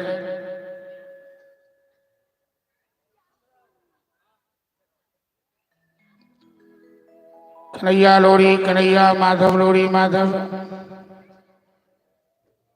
कन्हैया सामने आ गए।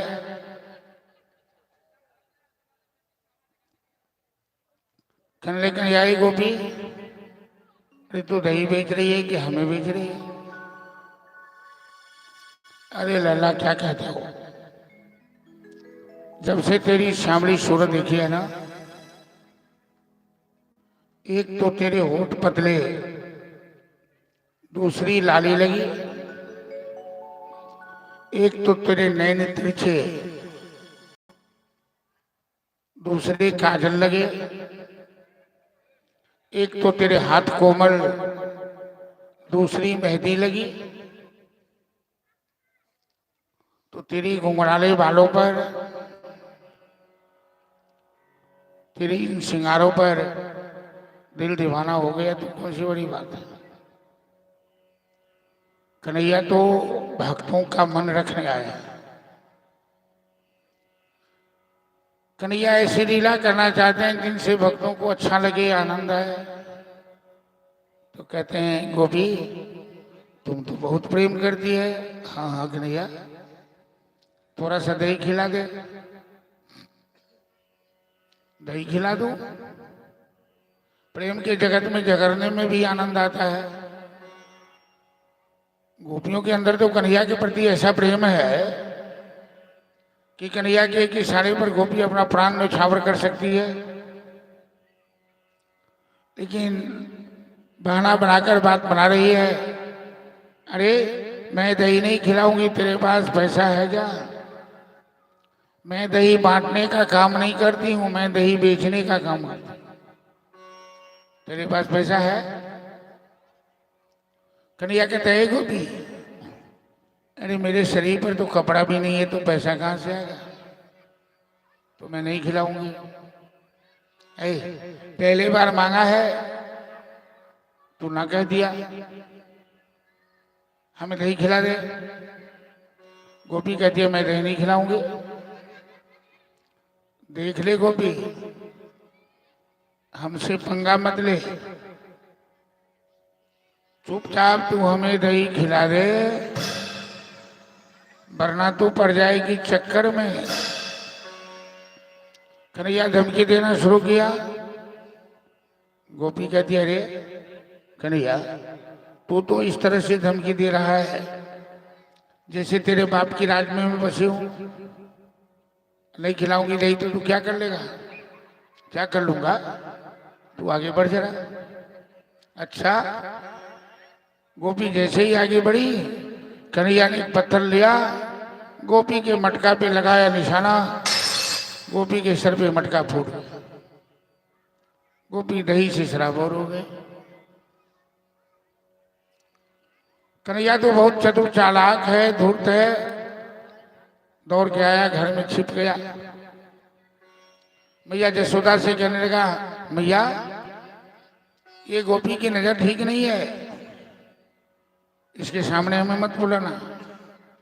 गोपी दौड़ के आई, चिल्ला कर कहने लगी, ए नंदरानी, नंदरानी देख, तेरा लल्ला कैसा नटखट है, मेरा क्या हाल कर दिया, मेरे सारे दही को नुकसान कर दिया, मेरे सर पे मटका फोड़ दिया। यशोदा कहती, कन्हैया अरे तूने इसका मटका फोड़ा है? कन्हैया कहते, मैया तू इससे पूछ तो जरा मटका क्यों फोड़ा है। अरे मैं इससे क्या पूछूं, मैं तुमसे पूछ रही हूं कि तूने मटका फोड़ा है क्या? हाँ मैंने फोड़ा है। क्यों फोड़ा है? अरे ये सड़ा हुआ दही बेच रही है, ठंडी का समय है, हमारे ग्वाल बाल सब बड़े कम गरीब घर के हैं, सड़ा हुआ दही खाएंगे सबकी तबीयत खराब हो जाएगी, इसलिए मैंने इसका मटका फोड़ा है।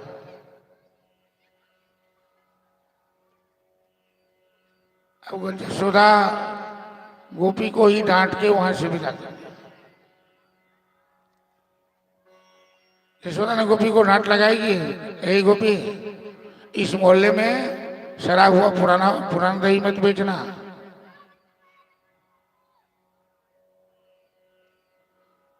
अब जरा इन गोपी के ऊपर क्या हुआ सोच जरा सुनिए। एक गरीब आदमी जो दही बेच के गुजर कर रही है, तो एक मटका दही ही उसकी पूंजी है, वही बेचकर वो परिवार भी चलाती है और वही बेचकर अगला दिन अपना काम भी करती है, धंधा भी करती है। आज कन्हैया ने सब नुकसान कर दिया। जो गोपी की पूंजी थी उसे मटका फोड़ कर नुकसान कर दिया।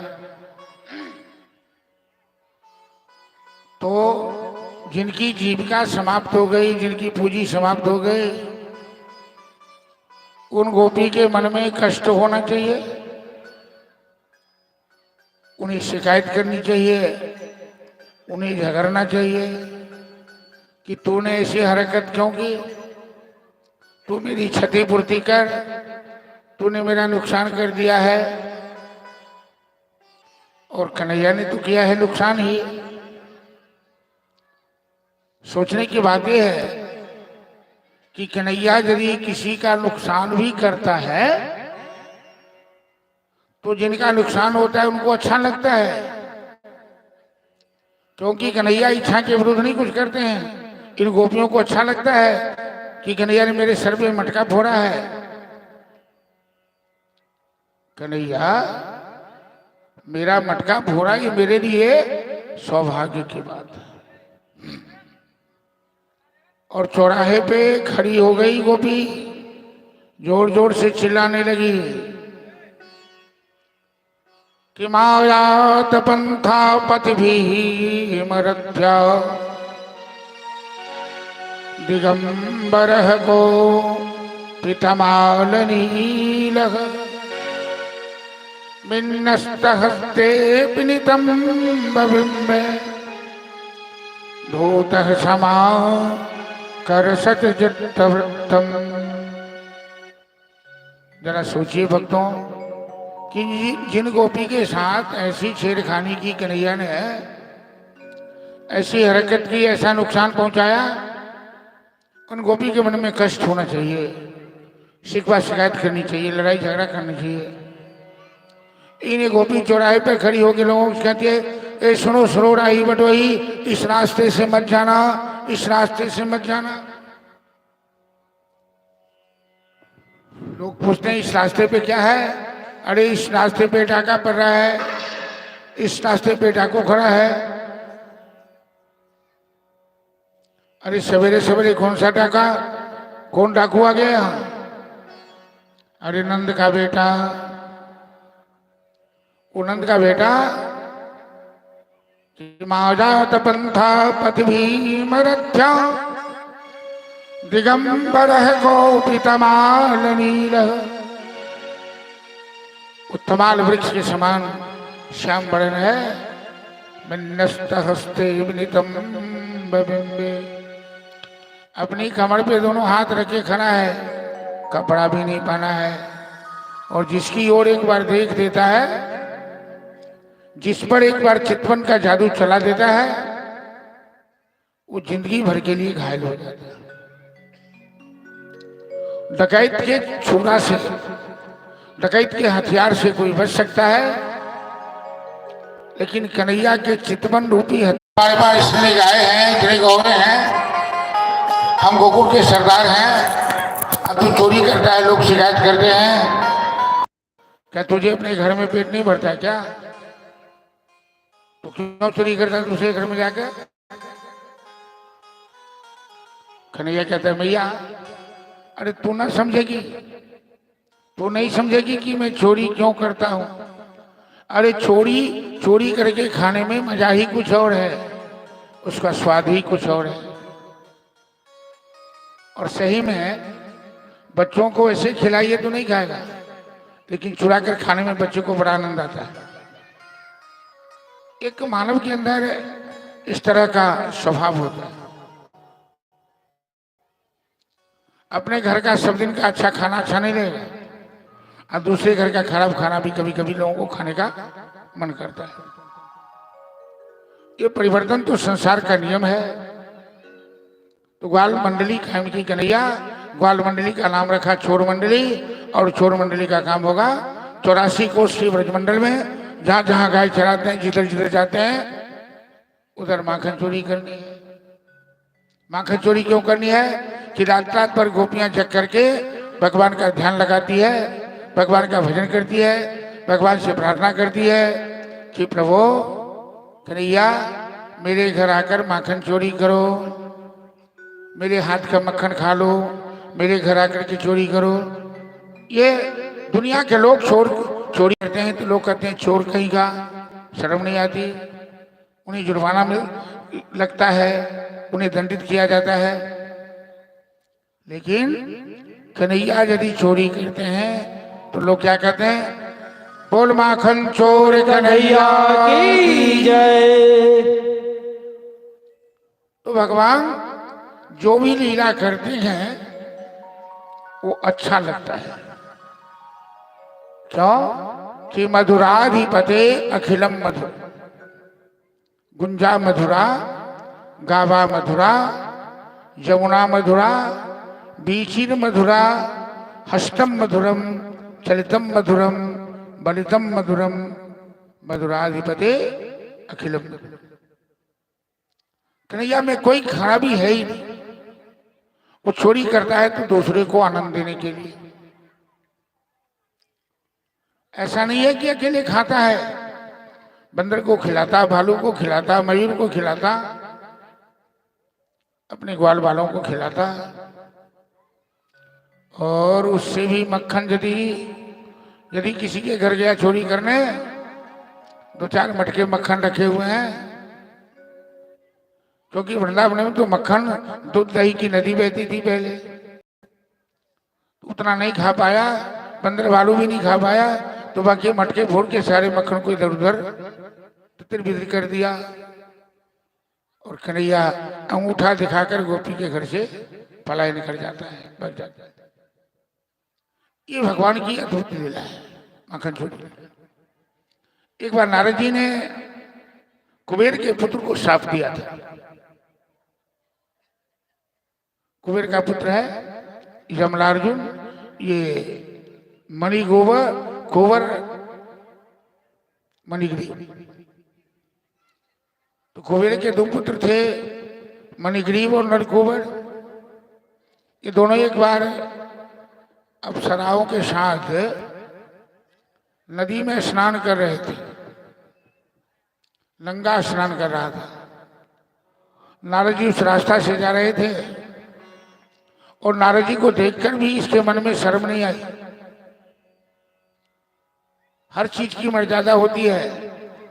तालाब में, नदी में नंगा स्नान नहीं करना चाहिए। जल देवता का अपमान होता है, वरुण देवता का अपमान होता है।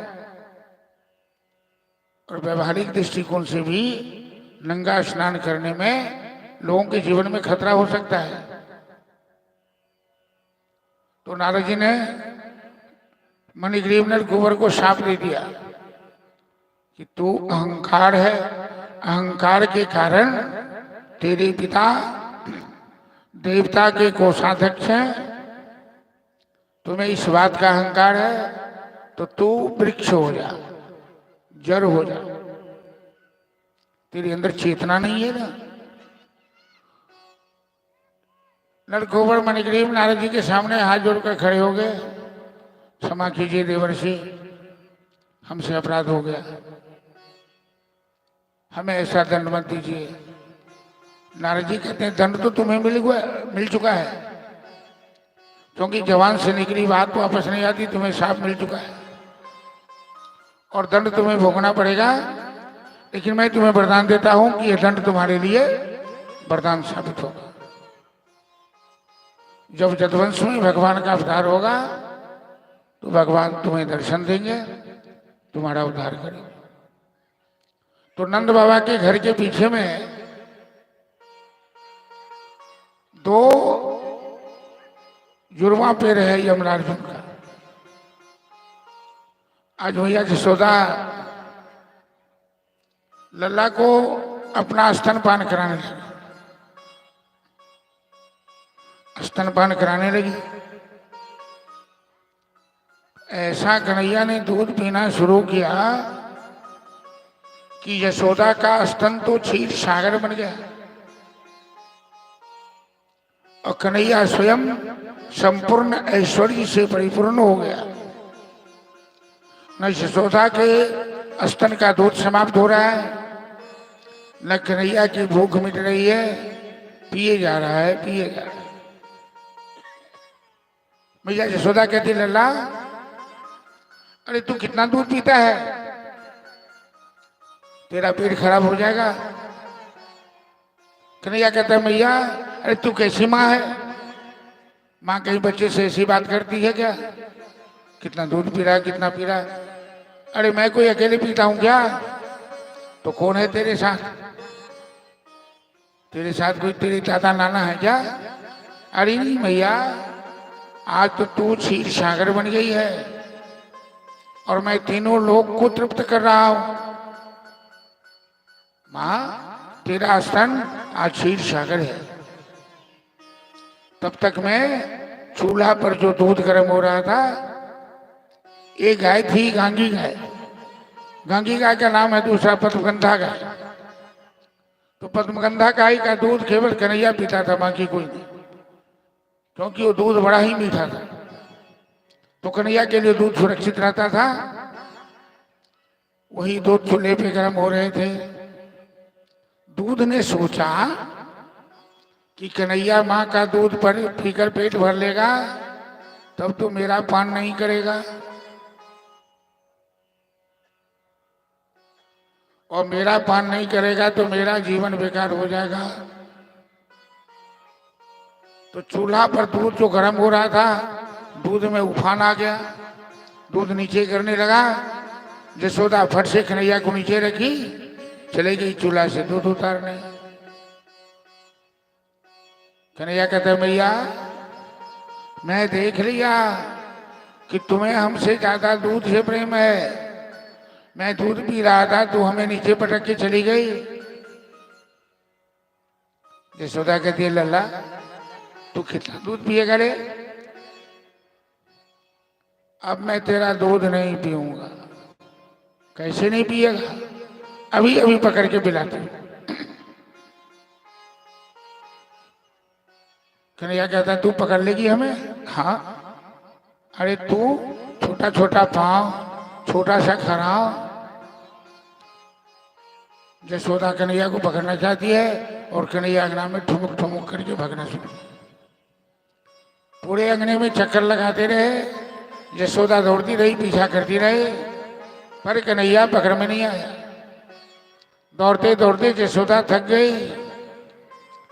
निगमनेति कही जही श्रुति गावा, कौशल्या तई हठी करी धावा। जिन भगवान का वेद भी पार नहीं पा सकते, आज मैया यशोदा उसे पकड़ना चाह रही है, लेकिन पकड़ नहीं पाई। बैठ गई, यशोदा हाँफने लगी, थक गई। कन्हैया कहता मैया क्या हुआ? अरे पकड़ नहीं पाई, तू थक गई। सुन ले मैया कान खोल के, आज के बाद सावधान रही हो, कोई जबरदस्ती ना पकड़ सके। अच्छा, कस के हाथ पकड़ा यशोदा, आज बांध कर पीटूंगी तुम्हें। अरे मैया, हमें कोई बांध सकता है क्या? भगवान को कोई बांध सकता है क्या? यह देख गगन मुझमेले है, यह देख पवन मुझमेले है, मुझमें विलीन संसार सकल, मुझमें है लय संसार सकल। सारा ब्रह्मांड जिनके अंदर समाया हुआ है, क्या उसे कोई मान सकता है? लेकिन प्रेम की धागे में, प्रेम की डोर में तो भगवान बना जाते हैं। जैसे राम जी को मिथिलानियों ने चित छोर भाजो बनौलनी है, चित छोर भाजो। सबके वाला राम जी को मिथिलानियों ने रेशम के कच्चे धागा से बांध दिया उखल में। चित छोर भाजो बनौलनी है, अही चित चोरवा के बांधू कांचे डोरवा, शान गुमान गमौलनी है, चित छोर भाजू। आज कन्हैया को यशोदा बांधना चाह रही है। मिथिलानियों ने तो प्रेम से बांधा और यशोदा जबरदस्ती बांधना चाह रही है। घर की सारी रस्सियां समाप्त हो गई। एक एक रस्सी में रस्सी जोड़ती गई, लेकिन पतली सी कलाई कन्हैया की बंधी नहीं। अंत में यशोदा पेट में रस्सी बांध दिया कन्हैया। ये भगवान की दामोदर लीला कहलाती है। दाम मतलब रस्सी, उदर मतलब पेट। जिनके पेट को रस्सी से बांधा गया, ऐसे परमात्मा कन्हैया का नाम है दामोदर। उखल से बांध दिया। घर का काम करने चली गई यशोदा। कन्हैया सोचने लगा मैया तो समझ ली कि मैंने तो बांध दिया है, अब मैं कोई बंध के रहने वाला हूं क्या? उखल खींच के ले गए घर के पीछे में। नंदवा के घर के पीछे में 2 जुड़वा पेड़ है यमनार्जुन का, जो मैं बताया था कि नारद जी ने कुबेर के पुत्र को शाप दिया। नलकुबर मणिग्रीव और नारद जी के शाप से दोनों पेड़ बन के नंदवा के घर के पीछे में गए। दोनों पेड़ के बीच में जुड़वा पेड़ था। कन्हैया तो निकल गया, उखल फंस गई। उखल जैसे फंसी, झटका मारा, दोनों पेड़ धराशायी हो गए। बड़ी आवाज हुई। अब सभी दौड़े, जितने गार्जियन थे सब दौड़े। सबको बड़ा आश्चर्य लगा।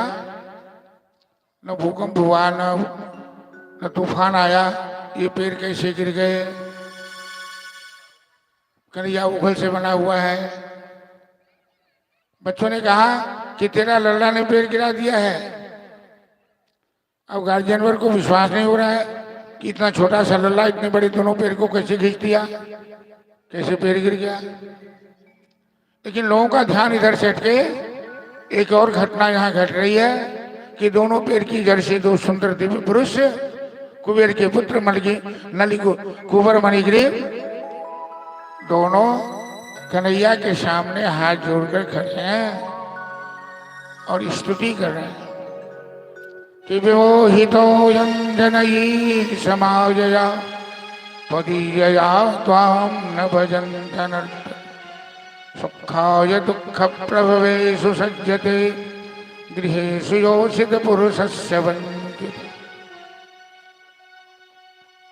ये दोनों कुबेर पुत्र भगवान से प्रार्थना करते हुए कहते हैं कि प्रभु, नारद जी ने जब हमें शाप दिया तो बड़ा बुरा लगा था, लेकिन आज जब आपका दर्शन हुआ तो हमें वो तो नारद जी का शाप वरदान के रूप में साबित हो गया। प्रभु, आपकी अद्भुत माया है, आप हम पे कृपा करें। इस तरह से भगवान ब्रजमंडल में छोटी छोटी लीला, बड़ी बड़ी लीला, माखन चोरी लीला, मटका फोड़ लीला, गोचारण लीला, बंसी वादन लीला, बाकी और सारी बहुत सारी लीलाएं जो भगवान के हम लोग श्रवण करेंगे। चलिए हम लोग झांकी और भजन का आनंद लेते हैं कि गोपी किस तरह से शिकायत करने आई यशोदा के पास कि नंदरानी यशोदा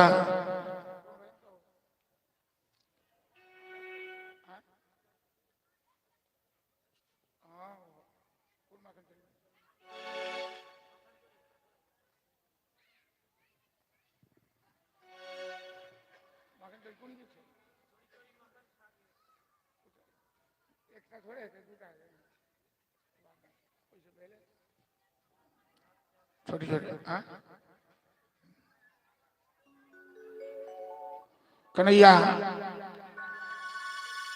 कन्हैया की रूटीन क्या है। एक बार ग्वाल वाल ने शिकायत, गोपिया ने शिकायत दी कि भैया ये नंदरानी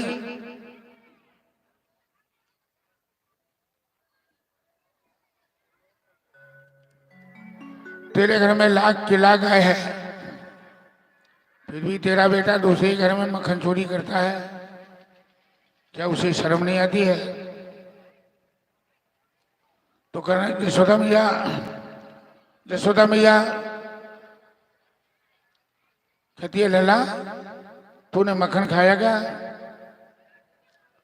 कन्हैया कहता मैया मोरी मैं नहीं माखन खायो, मैंने मक्खन नहीं खाया। ये ग्वाल बाल तो हमें बदनाम करने के लिए हमारे साथ जबरदस्ती कर रहे हैं। सवेर में कन्हैया गाय चराने जाता है और शाम को गोधूली मेला में लौट कर आता है और दिन भर ब्रजवासी, गोकुलवासी, वृंदावन के रहने वाले सभी इंतजार करते रहते हैं कि कितना सुंदर दृश्य लगता है। छोटी छोटी गैया है, ग्वाल बाल हैं, छोटू सो कन्हैया है, छोटी सी लकड़ी है, मधुबन बाल है और शाम के समय बंसी बजाती कन्हैया किस तरह वृंदावन में प्रवेश कर रहा है। भजन के माध्यम से श्रवण कीजिए, झांकी के माध्यम से दर्शन कीजिए, अपने अपने स्थान से बैठकर ही।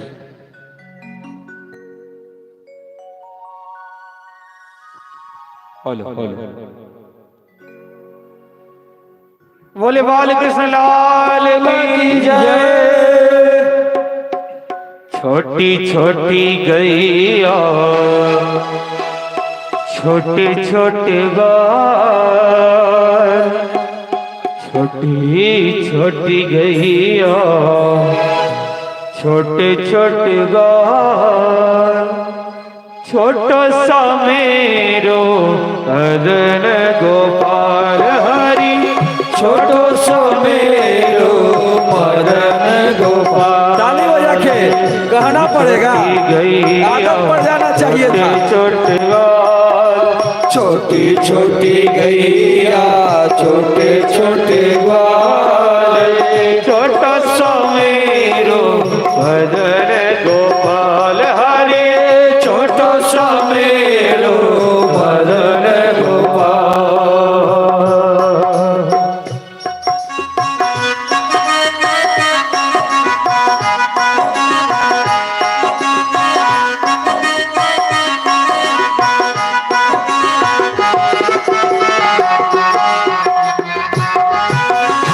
राधे राधे।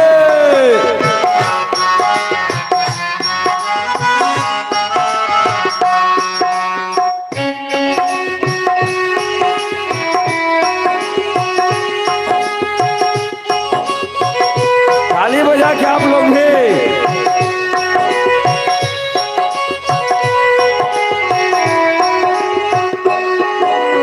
आगे आगे गैया पीछे पीछे ग्वाल, आगे आगे गैया पीछे पीछे ग्वाल, आगे आगे गैया पीछे पीछे ग्वाल, आगे आगे गैया पीछे पीछे ग्वाल। पीछे में मेरो मदन गोपाल हरे, पीछे में मेरो मदन गोपाल। छोटी छोटी गैया छोटे छोटे ग्वाल, छोटी छोटी गैया छोटे छोटे ग्वाल, छोटा सा मेरो मदन गोपाल हरे, छोटो समेरो मदन गोपाल।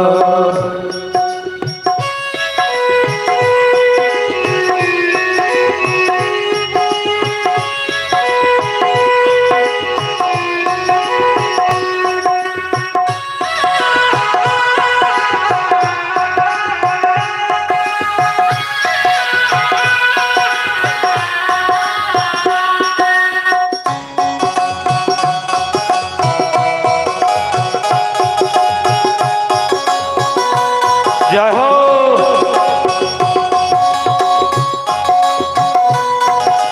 राधे राधे।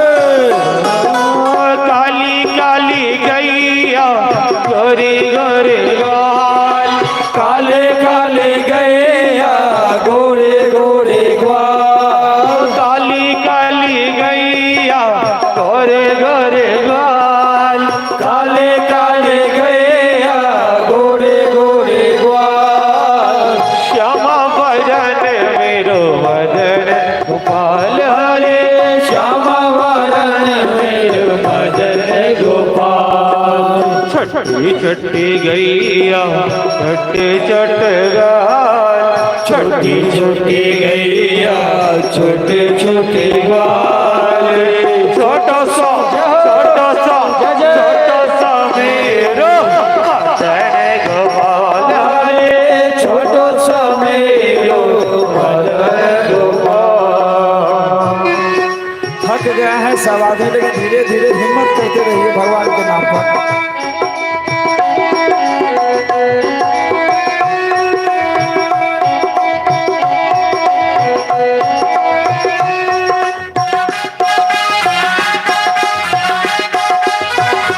जय हो।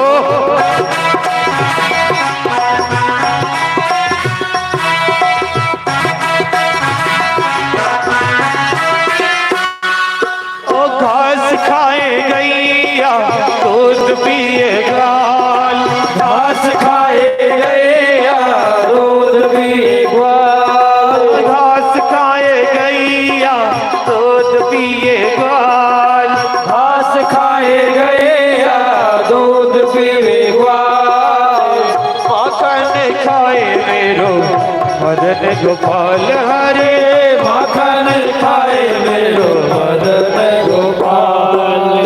छोटी छोटी गैया राधे राधे। छोटी छोटी गैया छोटी छोटी ग्वाल, छोटा सा मेरो मदन गोपाल रे, छोटा सा मेरो मदन गोपाल।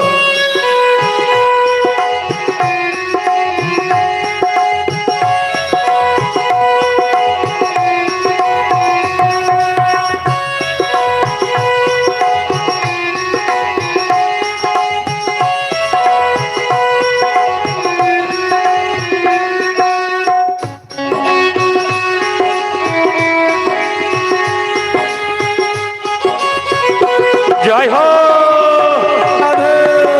प्रेम से ताली बजाते हुए। थक जाते हैं, क्या कीजिएगा। और छोटी छोटी लंगोटी, छोटे छोटे हाथ, छोटी छोटी लंगोटी, छोटे छोटे हाथ। और छोटी छोटी लंगोटी, छोटे छोटे हाथ, छोटी छोटी लंगोटी, छोटे छोटे हाथ। बंसी बजाए मेरो मदन गोपाल हरे, बंसी बजाए मेरो मदन गोपाल। छोटी छोटी गैया, छोटे छोटे ग्वाल, छोटी छोटी गैया, छोटे छोटे ग्वाल। छोटा सा मेरो मदन गोपाल हरे, छोटा सा मेरो मदन गोपाल। छोटी गैया, छोटे छोटे गाल, छोटी छोटी गैया, छोटे छोटे ग्वाल। छोटा सा मेरो मदन गोपाल हरे, छोटा सा मेरो मदन गोपाल हरे, छोटा सा मेरो मदन गोपाल हरे, छोटा सा मेरो मदन गोपाल हरे, छोटा सा मेरो मदन गोपाल। बोले माँ कंजोर कन्हैया की जय। श्री राधे। और भगवान के इस झांकी पर प्रसन्न होकर श्री रामदेव राय जी की तरफ से 500 रुपये का, श्री रामदेव राय अमीन साहब इनकी तरफ से 500 रुपये का पुरस्कार है। एक बार जोरदार ताली बजा देंगे। राधे राधे। और इस गाने पर खुश होकर के हमारे रमेश राजमिस्त्री जी की भी तरफ से 102 रुपये का चढ़ावाया है। उनके लिए भी जोरदार ताली। भगवान उनकी झोली इसी तरह भरते रहे।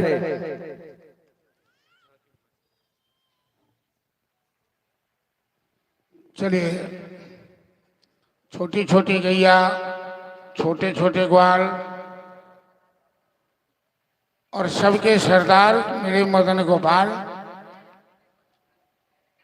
गोपियों के घर माखन चोरी करते हैं, गोपियां सब पकड़ नहीं पाती है। चाहे नहीं पकड़ने का जितना भी इंतजाम करे, लेकिन गोपियां पकड़ नहीं पाती हैं। आपस में सभी गोपियां बातें करे, चोरी चोरी माखन खा गए रे। वो तो छोरो गोपाल को भजन के माध्यम से आनंद लीजिए। अग्रवाल बाल, अरे मेघा गांव के रहने वाले हो, यहाँ दूध दही की कमी थोड़ी होगी। थोड़ा मस्ती से नाचो, उछलो। माखन चोरी करके चोर कैसे भगता है, इस तरह से बोले माँ कंजोर कन्हैया की जय। चोरी चोरी माखन खाए गयो रे, वो तो छोटो गोपाल सो। चोरी चोरी माखन खाए गयो रे, वो तो छोटो गोपाल सो। चोरी चोरी माखन खाए गयो रे, वो तो छोटो गोपाल सो। चोरी चोरी माखन खाए गयो रे, वो तो छोटो गोपाल सो। चोरी चोरी माखन खाए गयो रे, वो तो छोटो गोपाल सो। छोरो गोपाल को छोटो गोपाल सो, छोरो गोपाल सो छोटो गोपाल सो। चोरी चोरी चोरी चोरी माखन खाए गयो रे, वो तो छोटो गोपाल को। चोरी चोरी माखन खाए गयो रे, वो तो छोटो गोपाल को। धीरे धीरे ताली बजा कर थकिए भी नहीं और ताली भी बजता रहेगा।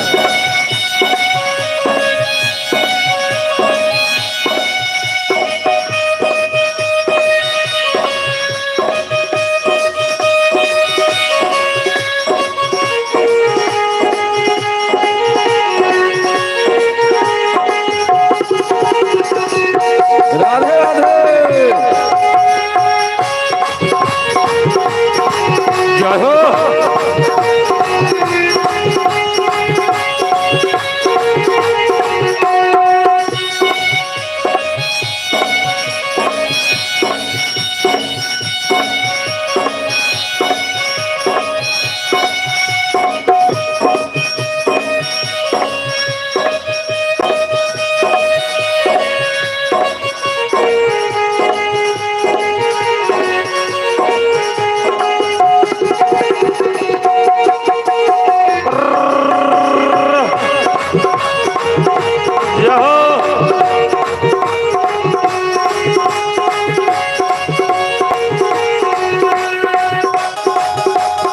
अरे वो राधे राधे बिना थके हुए। मैंने उससे पूछा कि नाम तेरा क्या है, मैंने उससे पूछा कि नाम तेरा क्या है, मैंने उससे पूछा कि नाम तेरा क्या है, मैंने उससे पूछा कि नाम तेरा क्या है, ओ नाम तेरा क्या है, नाम तेरा क्या है, नाम तेरा क्या है, नाम तेरा क्या क्या नाम है। है?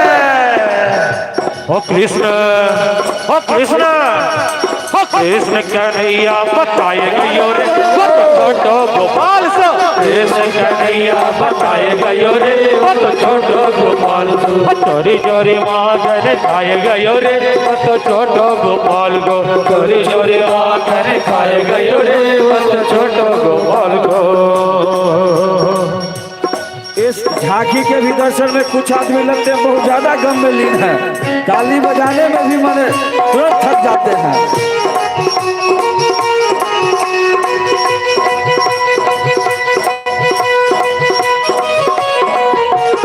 रहो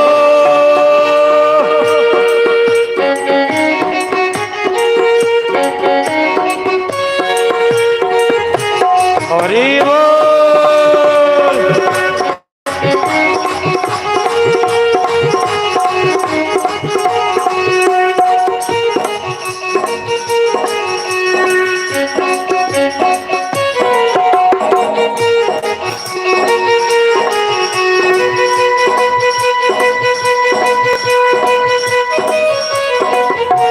राधे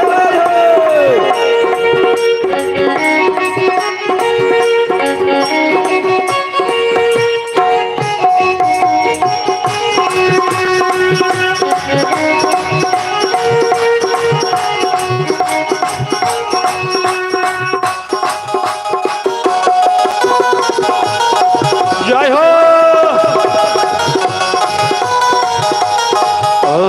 मैंने उससे पूछा कि गांव तेरा क्या है, मैंने उससे पूछा कि गाँव तेरा क्या है, मैंने उससे पूछा कि गांव तेरा क्या है, मैंने उससे पूछा कि गाँव तेरा क्या है, ओ गांव तेरा क्या है, गांव तेरा क्या है, गांव तेरा क्या है, गाँव तेरा क्या कहाँ है? ओ गोकुल, ओ गोकुल, ओ गोकुल मथुरा बताएगा योरे वो तो छोटो गोपाल को, गोकुल मथुरा बताएगा योरे वो तो छोटो गोपाल को, चोरी चोरी मांगन खाएगा योरे वो तो छोटो गोपाल को, चोरी चोरी मांगन खाएगा योरे वो तो छोटो गोपाल को।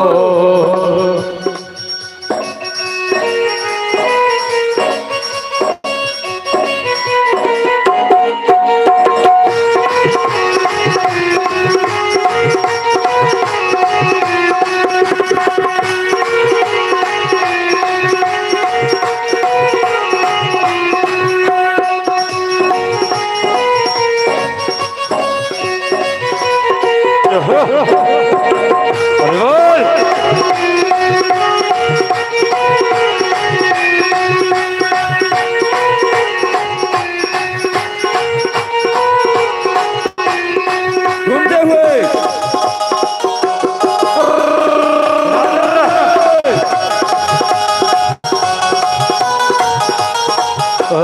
मैंने उससे पूछा माँ बाप तेरा कौन है, मैंने उससे पूछा माँ बाप तेरा कौन है, मैंने उससे पूछा माँ बाप तेरा कौन है, मैंने उससे पूछा माँ बाप तेरा कौन है, माँ बाप तेरा कौन है, माँ बाप तेरा कौन है, माँ बाप तेरा कौन है, माँ बाप तेरा कौन है? ओ नंद, ओ नंद, यशोदा बताए गयो रे वो तो छोटो गोपाल को, यशोदा बताए गयो रे वो तो छोटो गोपाल को, चोरी चोरी माखन खाए गयो रे वो तो छोटो गोपाल को, चोरी चोरी माखन खाए गयो रे वो तो छोटो गोपाल को। झूमते हुए कन्हैया की चोलेगा झूमते हुए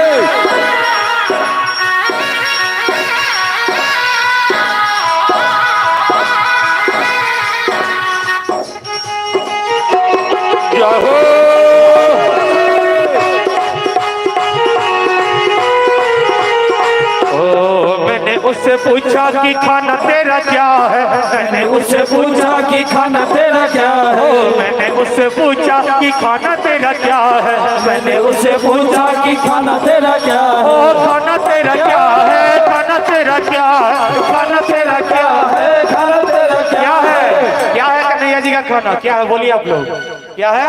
माखन। जोर से बोलिए, सभी श्रोताओं को बोलना है क्या है, जोर से बोलिए। अरे बोलने में भी आप लोगों को शर्म आती है।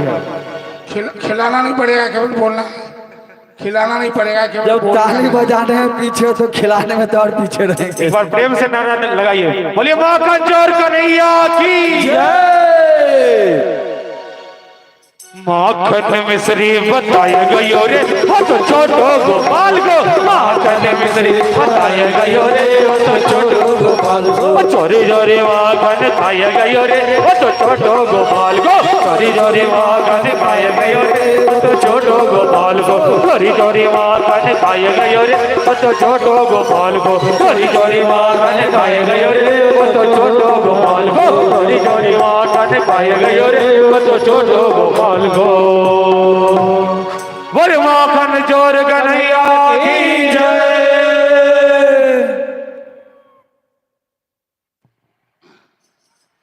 गोपियां साहब कन्हैया को मक्खन खिलाकर, छाछ पिलाकर और कई प्रकार के प्रलोभन देकर अपने आंगन में नचाती है। जरा सोचने की बात तो यह है कि जिनकी केवल कृपा दृष्टि पर सकल सृष्टि को पलते देखा, उनको गोकुल के गोरस पर 100 बार मचलते देखा। तो शेष महेश गणेश दिनेश निरंतर जाहि समाधि लगावे, आज वही भगवान गोपियों के आंगन में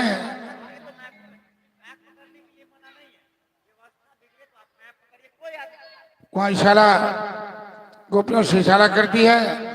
गोपियां सब कन्हैया से कि कन्हैया तू मेरे आंगन में नाचो, मैं तुझे मक्खन खिलाऊंगी, मैं तुझे कंगना पहनाऊंगी, मैं तुम्हें पाँव में पैजनियाँ पहनाऊंगी, और चलिए भजन का आनंद लीजिए। और गोपियों के प्रलोभन पर, गोपियों के इशारे पर कैसे ग्वाल बाल के साथ कन्हैया नाच रहे। नाचन हमारी अंगन माँ मोहन हो, नाचन हमरे आंगन माँ, नाचन हमरे आंगन माँ मोहन हो, नाचन हमरे आंगन माँ, नाचन हमरे आंगन माँ मोहन हो, नाचन हमरे आंगन माँ, नाचन हमरे आंगन माँ मोहन हो, नाचन हमरे आंगन माँ।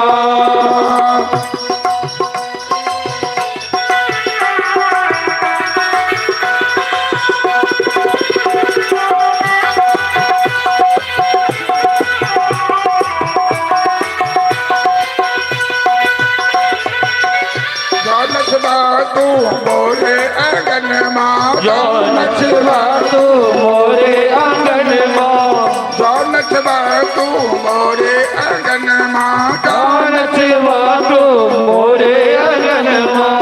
कन्हैया यदि तुम मेरे आंगन में नाचोगे तो क्या करूंगी?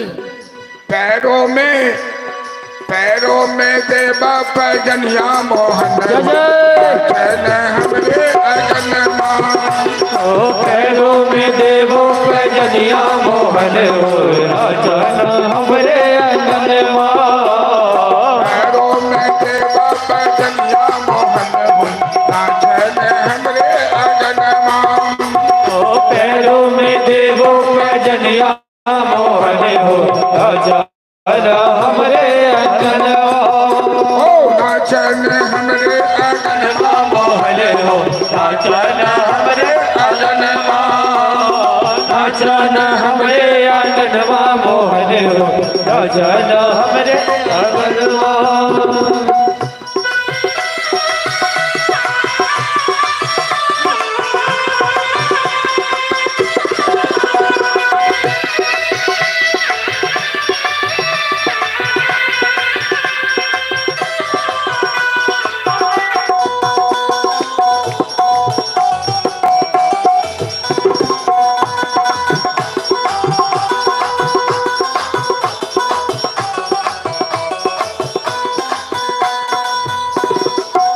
नचब तू मोरे अगन मां जो नचवा तू मोरे आंगन नचब तू मोरे अगन मां जो नचवा तू मोरे आंगन कन्हैया तू मेरे ग्राम में नाचोगे तो क्या दूंगी हाथों में देवा का गनमा मोहन जहो चैन हमरे अगन हाथों में देवो कंगन मोहन हो नाचन हमरे आंगन नाचन हमरे अगन मोहन नाचन हमरे अगन नाचन हमरे आंगन मोहन हो नाचन हमरे आंगन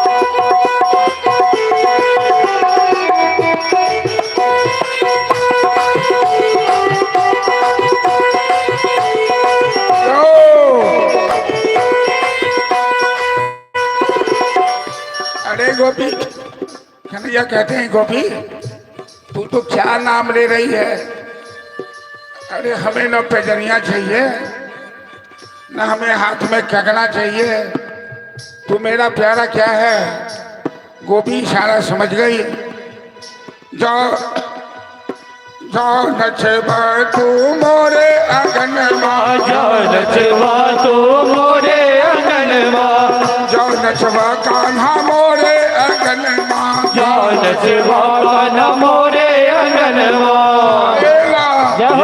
खाएला देवा माखन मां मोहन नाचन हमरे अगन खाएला देवो मखन मोहन हो नाचन हमरे अगन खाएला देवा माखन मां मोहन जहो हमरे अगन खाएला देवो मखन मोहन हो नाचन हमरे अंगन नाचन मोहन हो नाचन हमरे अंगन नाचन हमरे अंगन मोहन हो नाचन हमरे अंगन नाचन हमरे अंगन मोहन हो नाचन हमरे अंगन नाचन हमरे अंगन मोहन हो नाचन हमरे अंगन नाचन हमरे अंगन मोहन हो नाचन हमरे अंगन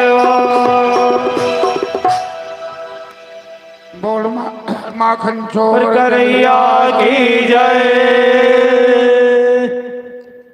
इस तरह से भगवान की सुंदर लीला